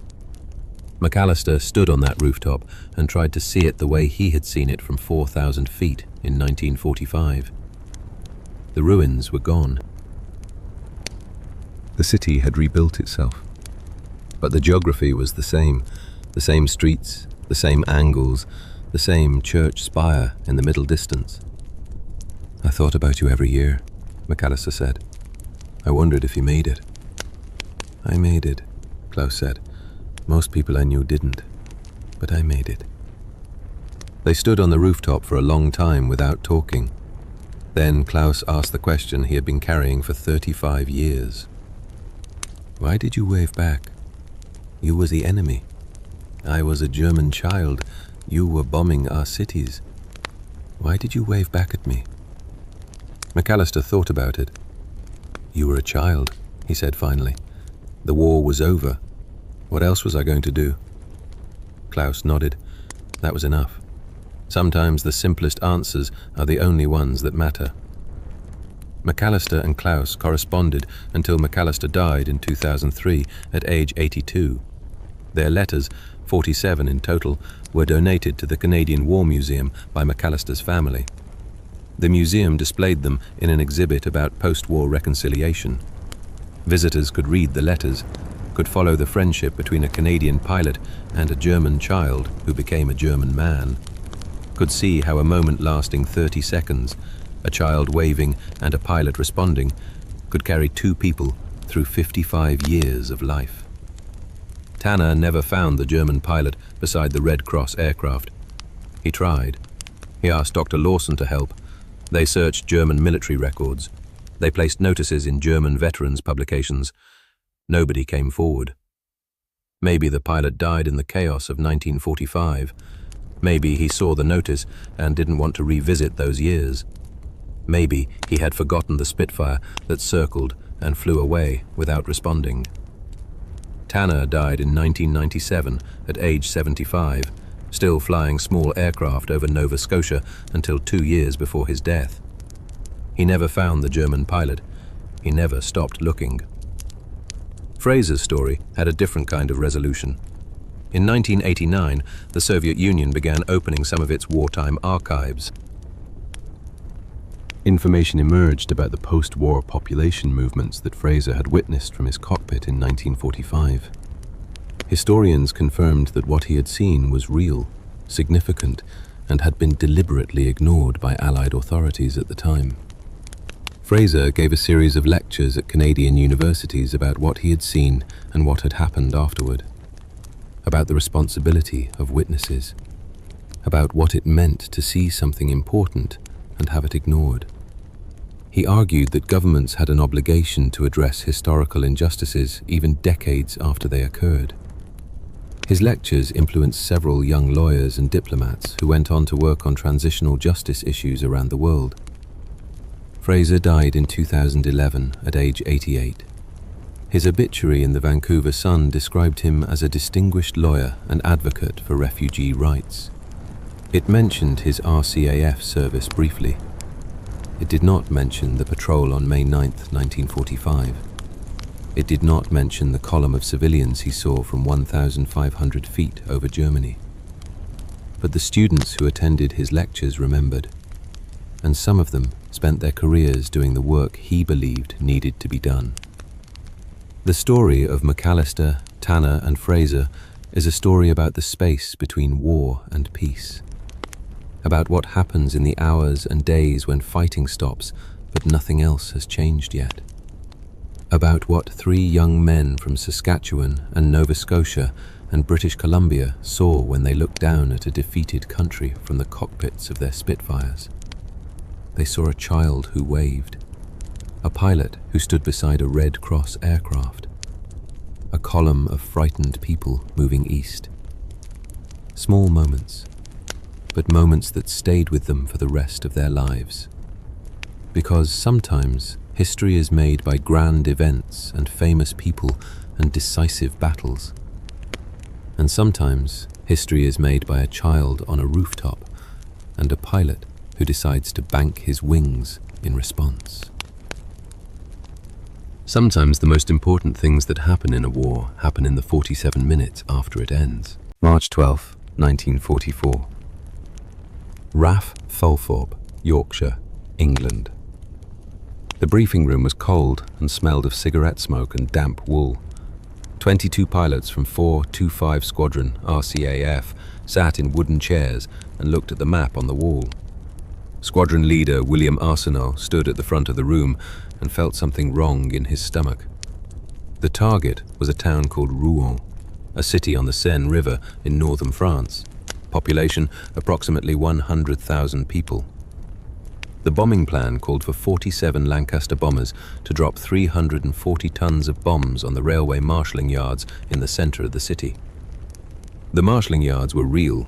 The Germans used them, but they were surrounded by residential neighborhoods on all 4 sides.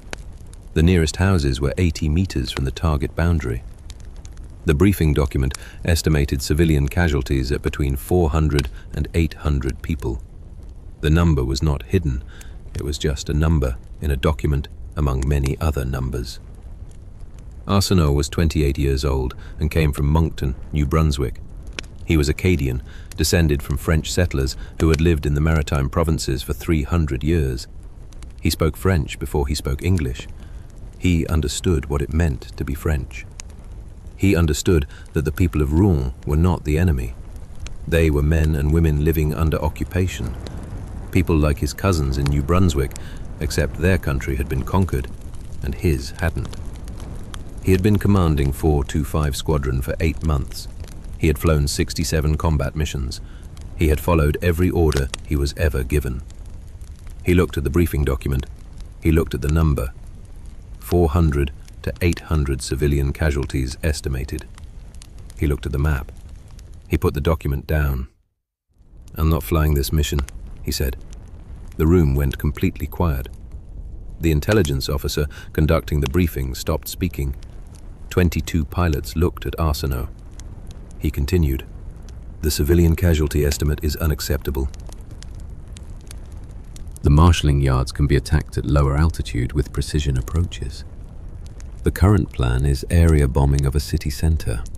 I will not order my crews to drop bombs on 400 to 800 French civilians." He looked at his pilots. "Any pilot who agrees with me stands up now."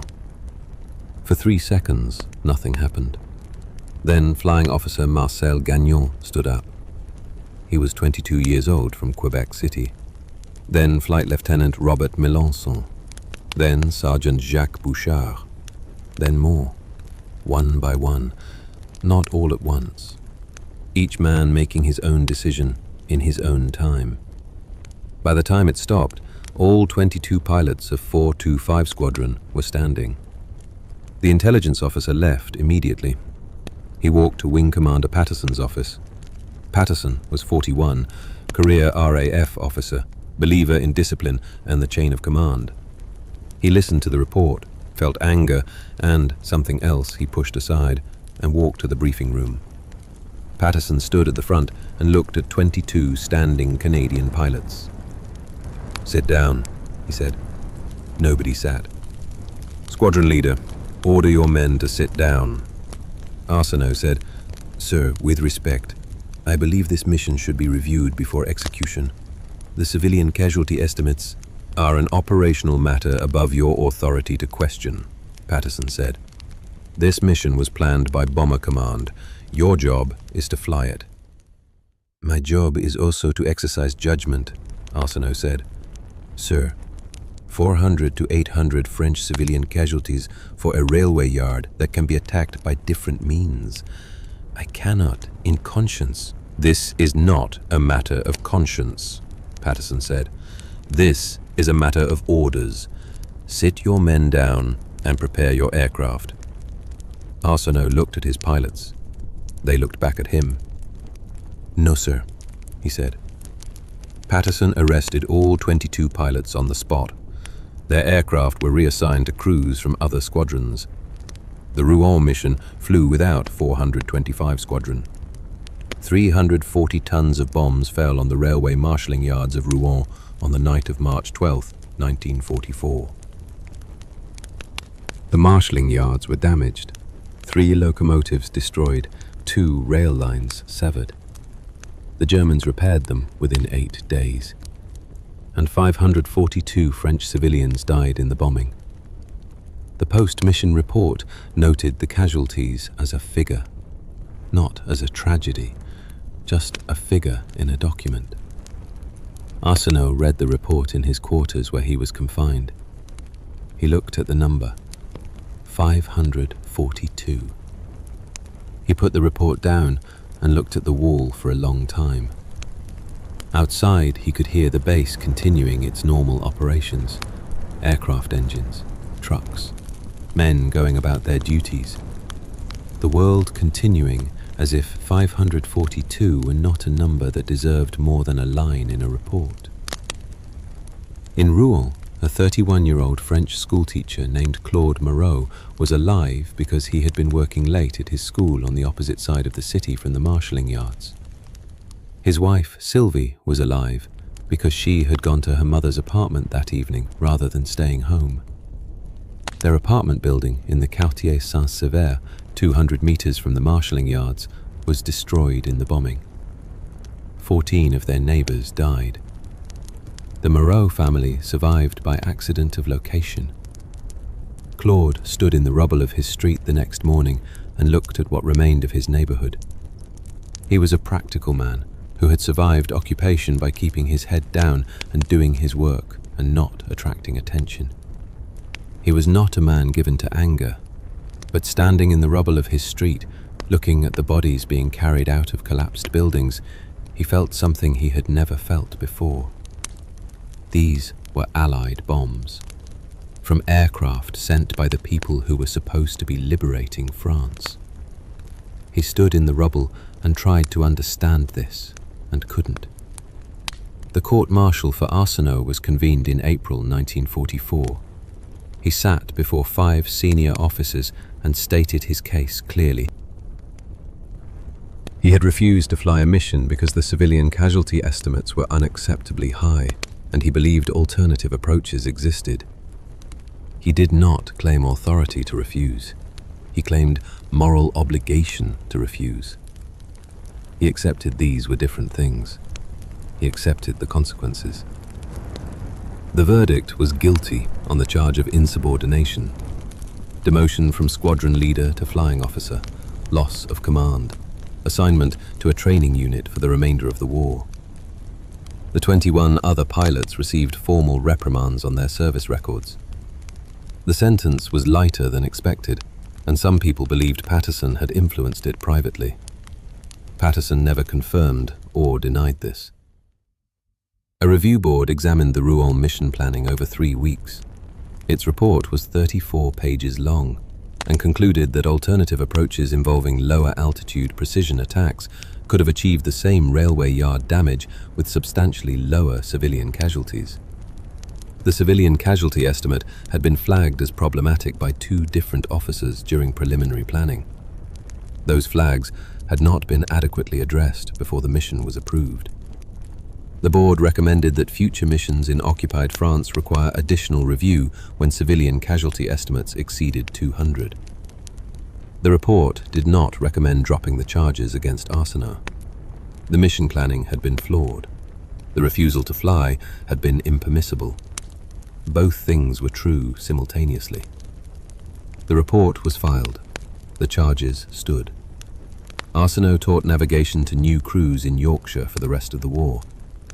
In Rouen, Claude Moreau rebuilt his life in the ruins of his neighborhood. He found a new apartment. He continued teaching school. He buried his neighbors. He watched the liberation of France in June 1944 with feelings he couldn't fully articulate. Relief that the occupation was ending, bitterness about the bombing. Gratitude and anger existing together in proportions that shifted depending on the day. He never forgot March 12, 1944. He never forgot standing in the rubble of his street. But he also never forgot that the Germans had occupied his country for 4 years, and that the Allies had ended the occupation.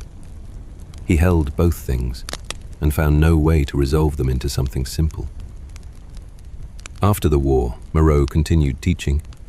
He taught history and French literature to children who had grown up during the occupation. He told them complicated things. He told them that the same people could do terrible things and necessary things, that gratitude and anger toward the same actor were not contradictory, that history was not made of heroes and villains, but of people making decisions under pressure with incomplete information, some of which turned out right, and some of which turned out wrong, and most of which turned out somewhere in between. His students found him difficult. He wouldn't give them simple answers.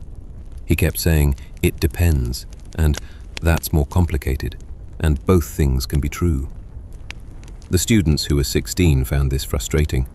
The students who were 30 or 40, returning to his words in memory, found it the most useful education they received. In 1965, the Rouen incident was partially declassified. A French journalist named Henri Leconte was researching Allied bombing of French cities during the liberation and found references to a Canadian squadron that had refused to participate in the Rouen mission. He traced the story to Arsenault, now living in Moncton and teaching French at a secondary school. He traced it also to Wing Commander Patterson, now retired in Hertfordshire, England. And through civic records in Rouen, he found Claude Moreau, still living in Rouen, still teaching school. Leconte conducted 3 interviews in 1966. He published a long article in a French magazine in 1967.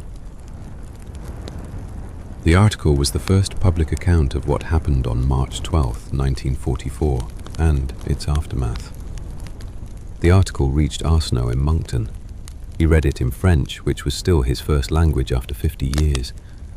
He read the section about Moreau, about the apartment destroyed, about standing in the rubble of his street, about 14 neighbors dead, about the feelings that didn't resolve into something simple. Arsenault put the magazine down. He thought about the briefing room, about saying, "I'm not flying this mission," about 22 men standing up one by one. He thought about the fact that he had been right about the civilian casualties being unacceptably high and wrong to refuse orders, and demoted correctly under military law and vindicated by the review board. He had held all these things for 22 years. They still hadn't resolved into something simple. He understood now that they never would. He wrote a letter to Leconte asking if he could have Claude Moreau's address in Rouen. Leconte provided it with Moreau's permission. Arsenault wrote to Moreau in French. He wrote that he was the Canadian officer who had refused to fly the Rouen mission, that he had been arrested and court-martialed and demoted for refusing, that 542 people had died anyway, that he had thought about this for 22 years, that he didn't know what to say to a man who had survived the bombing he refused to participate in, that he wanted to say something anyway, that he was sorry, not for refusing, for the fact that his refusal hadn't been enough to stop it. Moreau received the letter in the autumn of 1967. He read it at his kitchen table. He was 54 years old. He had been teaching for 28 years. He had been thinking about March 12, 1944 for 23 years. He had thought about the Allied pilots who dropped the bombs. He had never thought about a pilot who refused to drop them, who refused and was punished for it, who had been carrying this for 22 years. Moreau sat at his kitchen table for a long time. Then he wrote back. He wrote in French, which he assumed Arsenault would understand, which he did. He wrote that he had not known about the refusal, that knowing it changed something he couldn't precisely define, that the bombing had happened and the people were dead, and nothing changed that. But that knowing someone had said no, had stood up in a briefing room and said, "I will not do this," meant something. It didn't undo anything, but it meant something. They wrote to each other for 3 years, careful letters at first, feeling out the territory between a Canadian pilot and a French survivor of Allied bombing. Both men were school teachers. Both taught students that history was complicated. Their letters reflected this. They didn't reach clean conclusions. They exchanged perspectives. They shared what they had seen and what they had felt and what they had carried. In 1970, Arsenault asked if Moreau would be willing to meet. He had never been to France. He thought he should see Rouen from the ground. Moreau agreed. Arsenault flew to Paris in June 1970 and took the train to Rouen. It was the first time he had been to France as a civilian. He had flown over it many times in 1943 and 1944. He had seen it from above. From below, it looked different, older, more scarred, more human. Moreau met him at the Rouen train station. He was 57 years old, a small man with grey hair and careful eyes. They shook hands on the platform and spoke French to each other naturally, for the first time after 3 years of letters. They walked through Rouen together. Moreau showed him the rebuilt Quartier Saint-Sever, new buildings where old ones had stood, the street that had been rubble in March 1944. It looked normal now, clean and ordinary, and completely unremarkable to anyone who hadn't stood there in 1944. Moreau stopped at a spot on the street and said, "Here." Arsenault stopped and looked at the ordinary street. He tried to imagine it as rubble. He couldn't fully. Moreau said, 14 people from this street. He said it the way a man says a number he has repeated to himself many times, not dramatically, just as a fact that needed to be stated. They went to a memorial in the city. The names of civilians killed in Allied bombing during the liberation were carved in stone. 542 names from March 12, 1944 alone. Arsenault stood before the stone and read names, French names, men and women and some children, people who had been living their lives under occupation and died in an Allied bombing meant to damage a railway yard that was repaired in 8 days. Arsenault stood there for a long time. Moreau stood beside him. Neither spoke. There was nothing adequate to say in the presence of 542 names on a stone.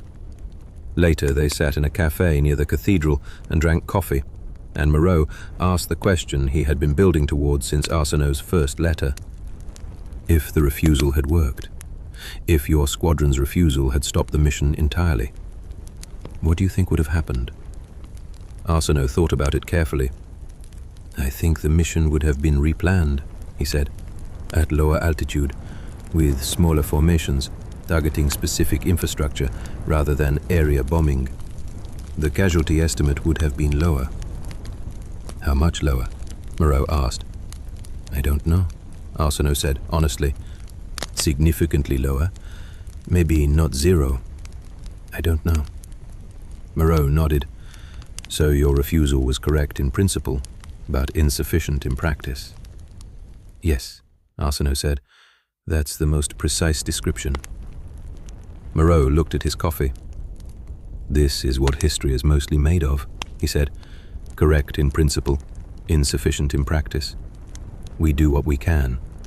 It is rarely enough, but it is not nothing." Arsenault returned to Moncton and continued teaching until he retired in 1978. He and Moreau exchanged letters until Moreau died in 1989 at age 76. In his last letter to Arsenault, written 3 months before his death, Moreau said something that Arsenault kept on a piece of paper in his desk until his own death. "You stood up in a briefing room in Yorkshire in 1944 and said no. 542 people died anyway. I have spent 45 years trying to understand what your no meant, given that it changed nothing. I have concluded that it meant something I cannot fully articulate. Perhaps it meant that not everyone who had the ability to do a thing chose to do it. Perhaps it meant that the people who died were mourned not only by those who loved them, but by someone who had never met them and refused on their behalf. Perhaps it only means that in the middle of a war that killed 70 million people, one man stood up in a cold room in England and said, 'This is wrong.' I cannot tell you if that was enough, but I can tell you it was not nothing. It was not nothing at all." Arsenault died in 1991. His family found Moreau's letter in his desk. His daughter read it at his funeral in Moncton. The church was full of former students who had learned complicated things from a man who refused to give simple answers. After the service, his daughter told a journalist who was covering the funeral about the letter and what it referred to. The journalist wrote a story for the Moncton Times about the Rouen incident and Arsenault's life. The story was picked up by several Canadian papers. For a week, Arsenault's story was known across Canada. Then the news cycle moved on and the story receded. But it had been told. The 22 men who stood up in a cold room in Yorkshire in 1944 had been named. The 542 names on a stone in Rouen had been connected to a decision made in a briefing room in England. And Claude Moreau's letter, which said it was not nothing, had been read at a funeral in New Brunswick and printed in newspapers and heard by people who needed to understand that correct in principle and insufficient in practice and not nothing were sometimes the best available description of a decent life. Marcel Gagnon, the first pilot to stand up after Arsenault, spent 35 years teaching French literature in Quebec City. He died in 2001. In his final year of teaching, he told his students about the briefing room. He told them what it felt like to stand up. He told them about the reprimand on his service record that had followed him for 57 years. He told them about 542. A student asked if he regretted standing up, given that it changed nothing. Gagnon thought about it. Standing up changed nothing about what happened to Rouen, he said. It changed something about what happened to me. I stood up in a room and said, "This is wrong." I have spent 57 years knowing that I stood up. That knowledge is worth something. I cannot tell you exactly what it's worth, but I would not trade it. The question that 425 Squadron raised in a briefing room in 1944 has never fully resolved. What do you do when the rules and the conscience point in different directions? Arsenault's answer was that you follow your conscience and accept the legal consequences. Patterson's answer was that the rules exist for reasons that transcend individual conscience and must be followed even when they produce wrong results. The review board's answer was that both men were right about different things. Moreau's answer was that all of these answers were correct in principle and insufficient in practice, and that the work of living was to act according to conscience anyway, knowing it would rarely be enough, knowing it would never be nothing. The 542 names are still on the stone in Rouen. The briefing room at RAF Fulthorpe no longer exists. The airfield is farmland now. The wooden chairs where 22 men sat and then stood are gone. But the decision made in that room persists in the record, in the court-martial documents, in the review board report, in the letters between Arsenault and Moreau, in the Moncton Times story that ran for a week in 1991 and then receded, in the memory of students taught by men who stood up and were punished, and spent their lives knowing they stood up.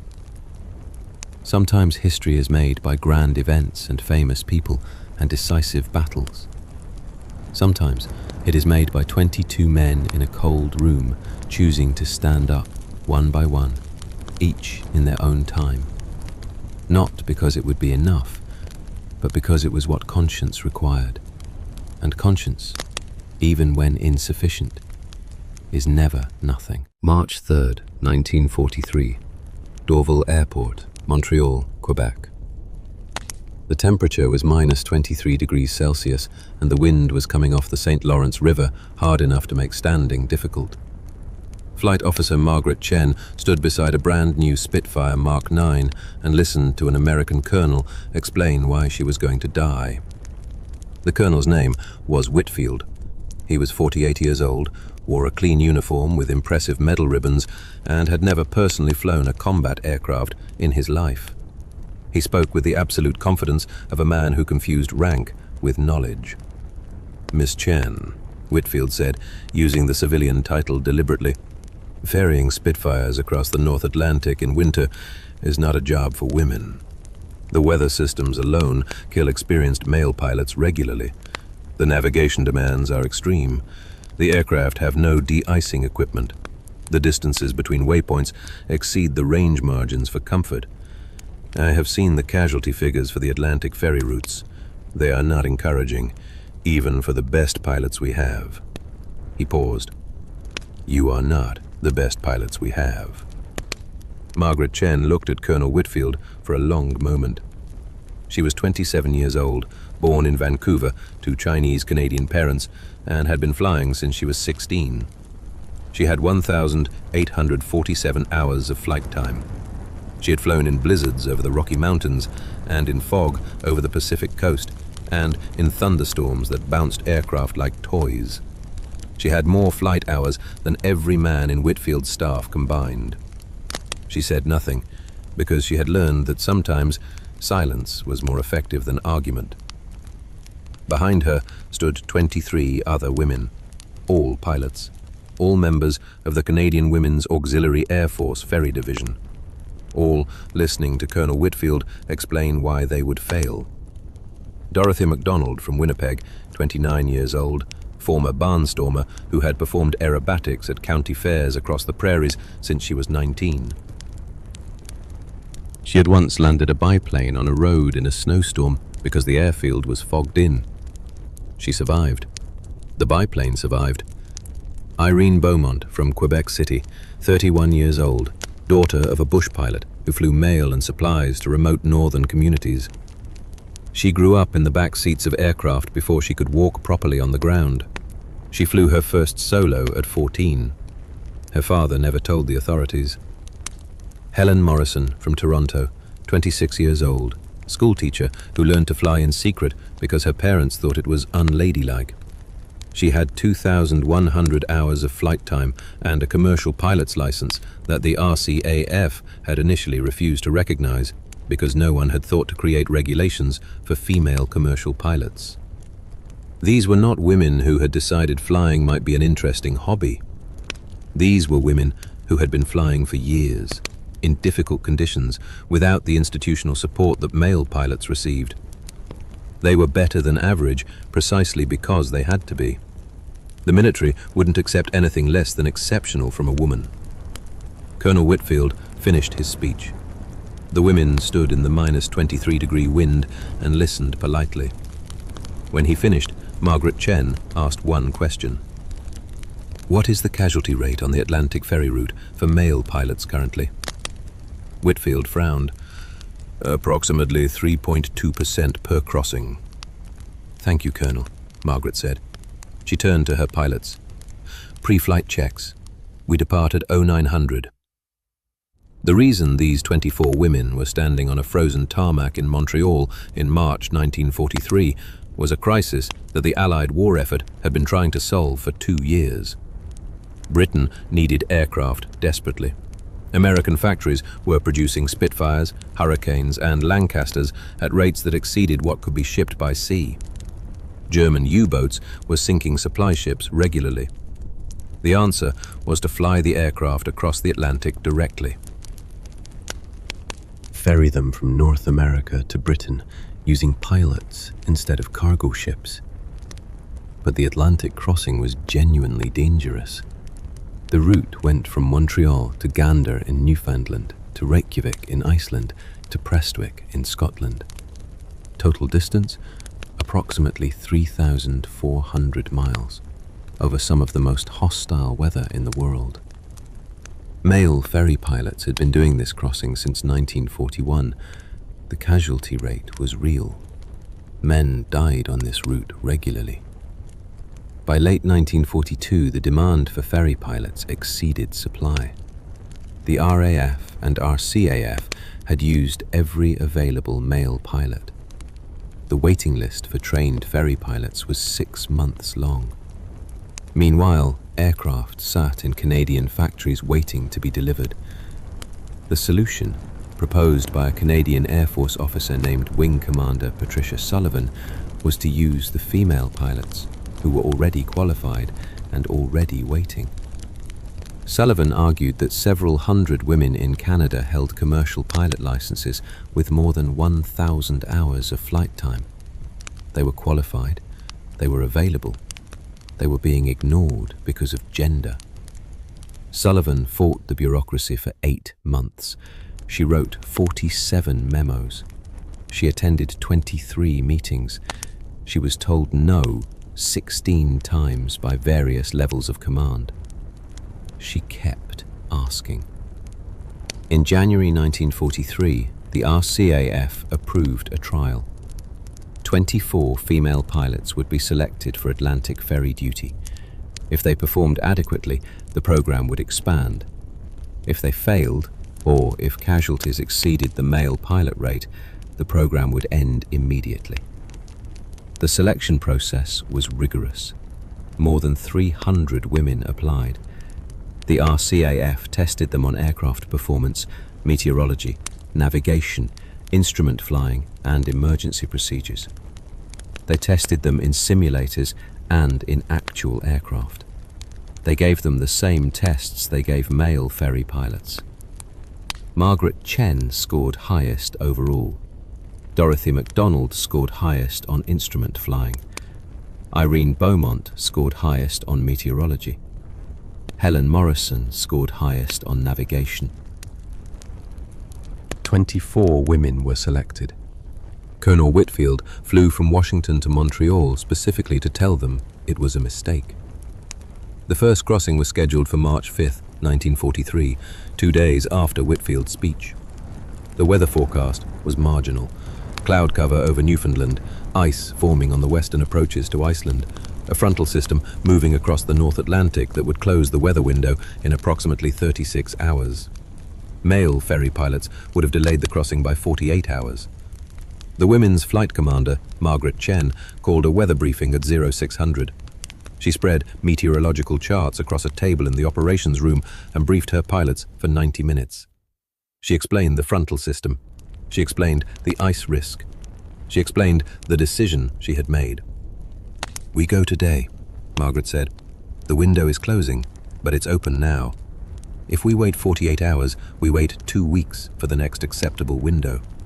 2 weeks means 2 weeks of aircraft sitting in Montreal that should be in Britain." Dorothy MacDonald asked about the ice risk near Iceland. "We'll climb to 14,000 feet approaching Iceland," Margaret said, "above the ice formation layer. It adds 40 minutes to fuel consumption, but keeps us clean." Irene Beaumont asked about the frontal system. "We'll be ahead of it by 6 hours if we depart by 0900. If someone has a mechanical issue and has to divert, they land at Goose Bay and wait it out. We don't press through fronts. We go around or we land." Helen Morrison asked about navigation aids over the ocean.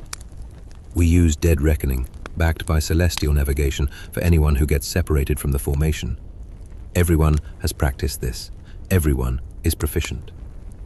The briefing was precise and efficient.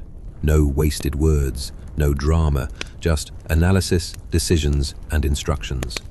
Margaret Chen ran it the way she ran everything, with complete competence and zero interest in impressing anyone. At 900, 24 Spitfires taxied to the runway at Dorval Airport. Colonel Whitfield was not there to watch. He had already left for Washington. The control tower gave clearance. Margaret Chen pushed the throttle forward and rolled down the runway. 23 other women followed her into the sky.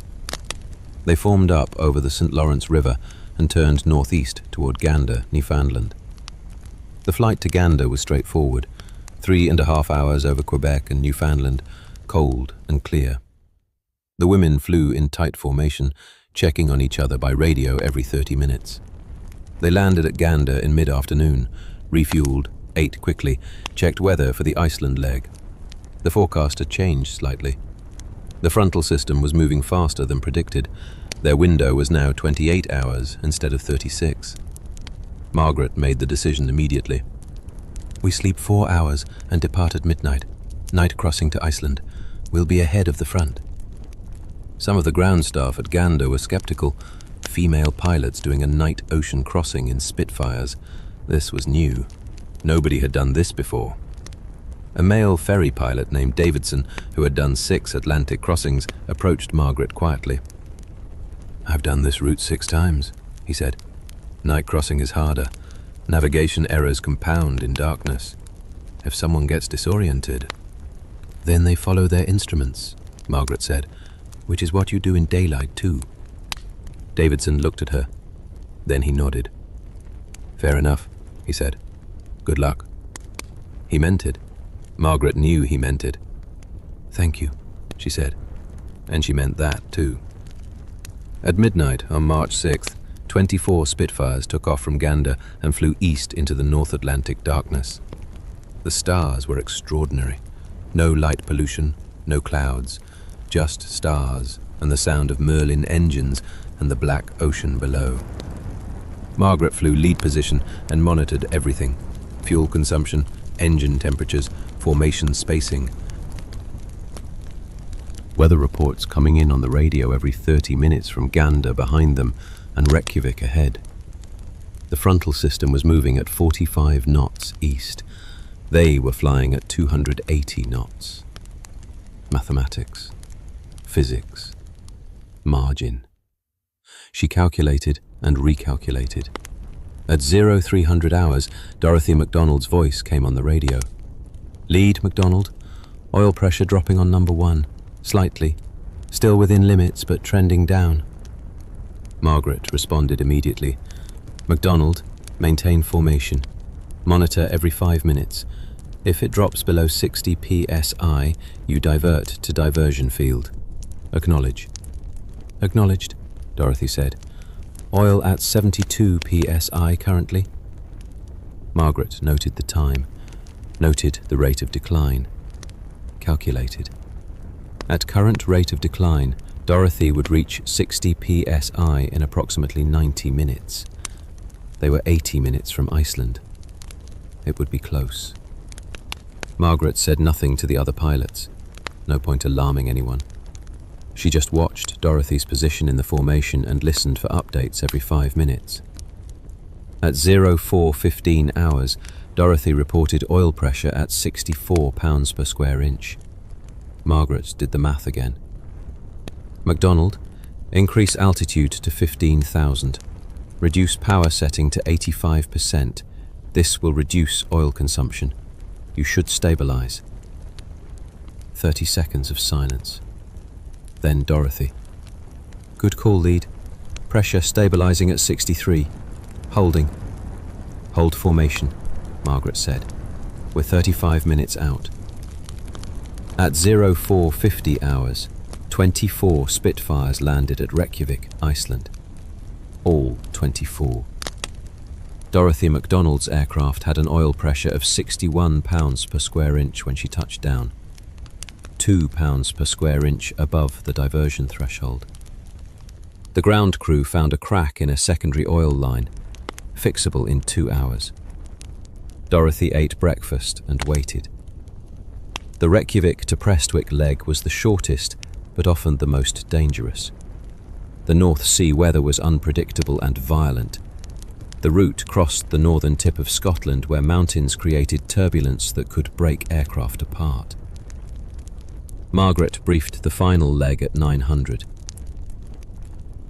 The weather over Scotland was marginal. Cloud base at 800 feet over the Highlands, visibility reduced to 3 miles in rain. This was where male ferry pilots sometimes made fatal errors. They descended through cloud, looking for the ground, and found the mountains first. "We cross Scotland at altitude," Margaret said. "Minimum 12,000 feet over the Highlands. We do not descend below 10,000 until we are clear of the mountain zone. I will call the descent point. Nobody descends early. Nobody." She looked around the room. Questions? There were no questions. They took off from Reykjavik at 1100. The flight north of Scotland was rough.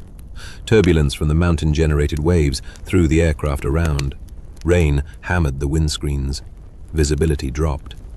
Margaret held altitude and held formation and listened to her pilots check in every 15 minutes. Everyone accounted for. Everyone holding altitude. Everyone doing exactly what they had been told to do. At 1345 hours, Margaret called the descent. "All stations lead, mountain zone clear, descending to 5,000. Follow in sequence." One by one, the Spitfires descended through cloud and emerged into the grey Scottish afternoon. Below them was the Firth of Clyde. Below them was Prestwick Airfield. Below them was Britain. All 24 aircraft descended. All 24 aircraft landed. Margaret Chen shut down her engine at 1412 hours local time at Prestwick, Scotland.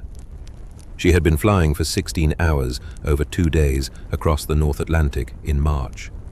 The crossing was complete. All 24 aircraft delivered. 0 casualties. 0 losses. The ground crew at Prestwick came out to meet them. They had been told a female ferry group was coming. Most of them hadn't believed it. A Scottish ground crew sergeant named McAllister walked up to Margaret's aircraft as she climbed down from the cockpit. He looked at her for a moment. Then he said, "How's the crossing, Mum?" "Cold," Margaret said, "but manageable." McAllister smiled. "Aye," he said, "it usually is." The news of the crossing reached RAF Ferry Command headquarters within hours. 24 female Canadian pilots had completed the North Atlantic route with 0 losses on their first attempt. The male pilot casualty rate on the same route was 3.2%. 0 losses meant 0%. Wing Commander Patricia Sullivan, who had fought 8 months for this program, received a phone call from the RCAF Director of Operations at 1600 hours. He said, "Your program appears to have worked, Wing Commander." Sullivan, who had spent 8 months being told no, said, "Yes, sir, it appears so." She was professional about it, but that evening she allowed herself a glass of whiskey. Colonel Whitfield in Washington received a report about the crossing 2 days later. He read it carefully. He called his staff together and instructed them to prepare a formal analysis of the operation. The analysis took 3 weeks. It concluded that the female ferry pilots had performed at a level equal to or exceeding male ferry pilots on the same route. The casualty rate comparison was stark. The analysis recommended expanding the program. Whitfield signed the recommendation. He was a man who could adjust his position when presented with sufficient evidence. He never publicly acknowledged that his speech at Dorval had been wrong, but he signed the recommendation. That was enough. The program expanded immediately. By May 1943, 60 women were flying Atlantic ferry routes. By September, 112. By the end of 1943, the female ferry division had made 247 crossings. 0 aircraft lost. 0 pilot casualties. The male pilot casualty rate for the same period on the same routes was 2.8%. The mathematics were simple and impossible to ignore. Female pilots were delivering aircraft across the most dangerous oceanic route in the world at a better survival rate than their male counterparts. This created a problem for everyone who had said it couldn't be done. The problem of being obviously wrong. The reasons for the lower casualty rate were analysed carefully and produced results that made some male pilots uncomfortable. The women, on average, followed weather protocols more strictly. They diverted when conditions exceeded limits instead of pressing through. They maintained discipline in formation more consistently. They made fewer navigational errors on instruments. The analysis attributed this to several factors. The women had been selected more rigorously than male pilots because the selection criteria were higher for women. They had more to prove and they knew it. They followed procedures precisely because deviation from procedure was something they could not afford. Any mistake by a female pilot would be used as evidence that the entire program should end. They knew this. It made them careful in ways that some male pilots, who did not carry this pressure, were not. Dorothy MacDonald completed 31 Atlantic crossings between March 1943 and May 1945. She became the most experienced ferry pilot on the North Atlantic route, regardless of gender. Her record of 31 crossings without a single diversion or emergency stood until 1971, when another pilot equaled it. She returned to Winnipeg in 1945 and resumed barnstorming. She performed aerobatics at county fairs across the prairies until 1962, when she retired from flying at age 48. She had 8,400 total flight hours. She died in 1989. Her obituary mentioned her barnstorming career, but not her 31 Atlantic crossings. Irene Beaumont returned to Quebec City and worked as a bush pilot for 20 years after the war. She flew supplies and mail to remote northern communities exactly as her father had done. She retired in 1967 and taught flying at a small airfield near Quebec City until she was 72. She died in 1998 at age 86. She never received any formal recognition for her wartime service. Helen Morrison returned to Toronto and went back to teaching school. She taught elementary school for 33 years. Every year she told her students about the Atlantic crossing. She brought photographs. She brought maps showing the route. She told them about the weather and the darkness, and Dorothy MacDonald's oil pressure, and the mountains of Scotland in cloud.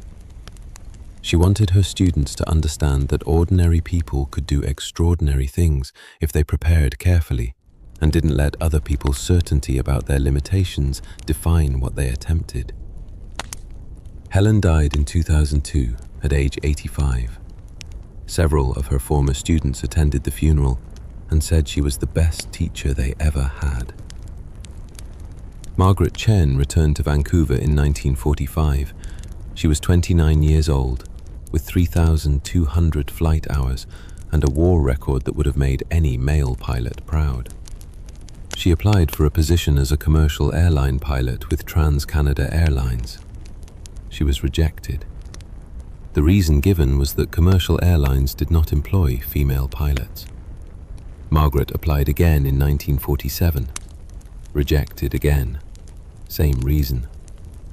She applied a third time in 1950. She was offered a position as ground operations coordinator, not a pilot, an administrator. She declined. She started a small flying school in Vancouver instead. She taught flying for 38 years. She trained more than 600 pilots, male and female, who went on to careers in commercial aviation, bush flying, and military service. In 1971, Trans-Canada Airlines, now called Air Canada, hired its first female commercial pilot. The pilot was a woman named Susan O'Neill, who had learned to fly at Margaret Chen's flying school in Vancouver. Margaret drove to Vancouver Airport to watch Susan's first flight depart. She stood at the observation deck and watched the aircraft taxi to the runway. She didn't cry. She had spent 26 years teaching people to fly because the airlines wouldn't hire her. She had no room left for sentimentality about it. The aircraft took off. Margaret watched it until it disappeared into cloud. Then she drove back to her flying school and taught 2 lessons that afternoon. In 1982, the Canadian government announced that veterans of the Female Ferry Division would be recognized with service medals.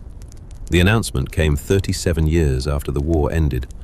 Margaret Chen attended the ceremony in Ottawa. She was 66 years old.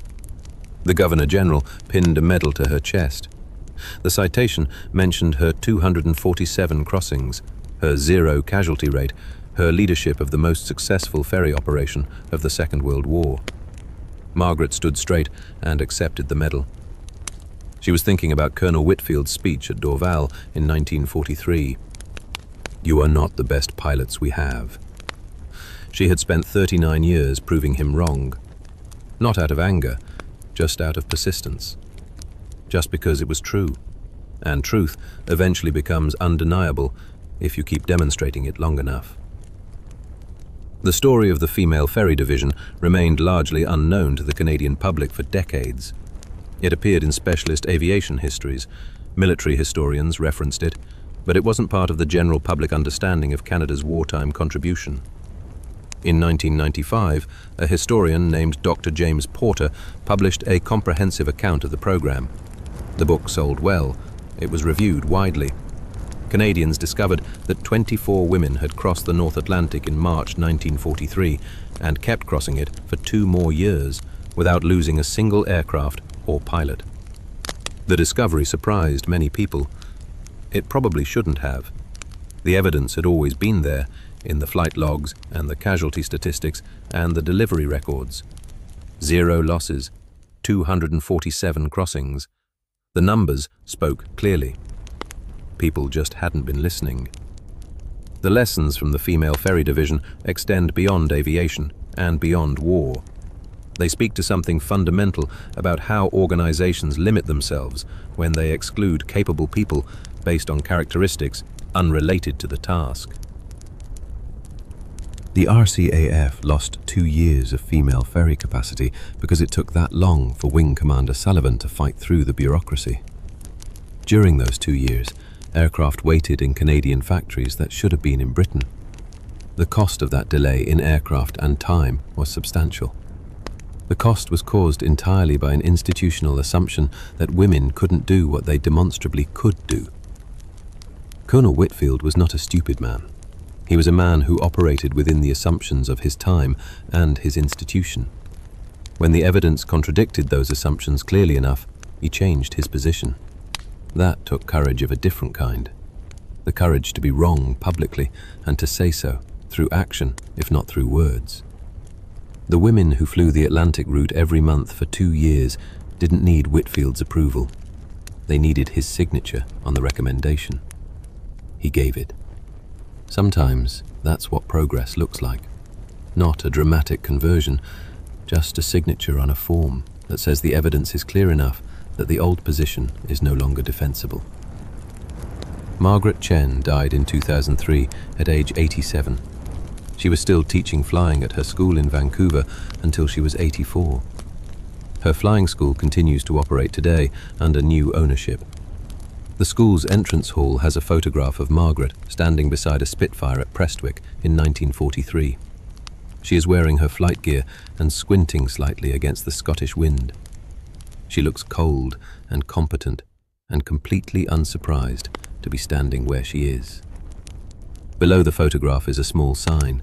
It reads, Margaret Chen, 3,200 flight hours, 247 Atlantic crossings, 0 losses. Below that, in smaller text, is one more line.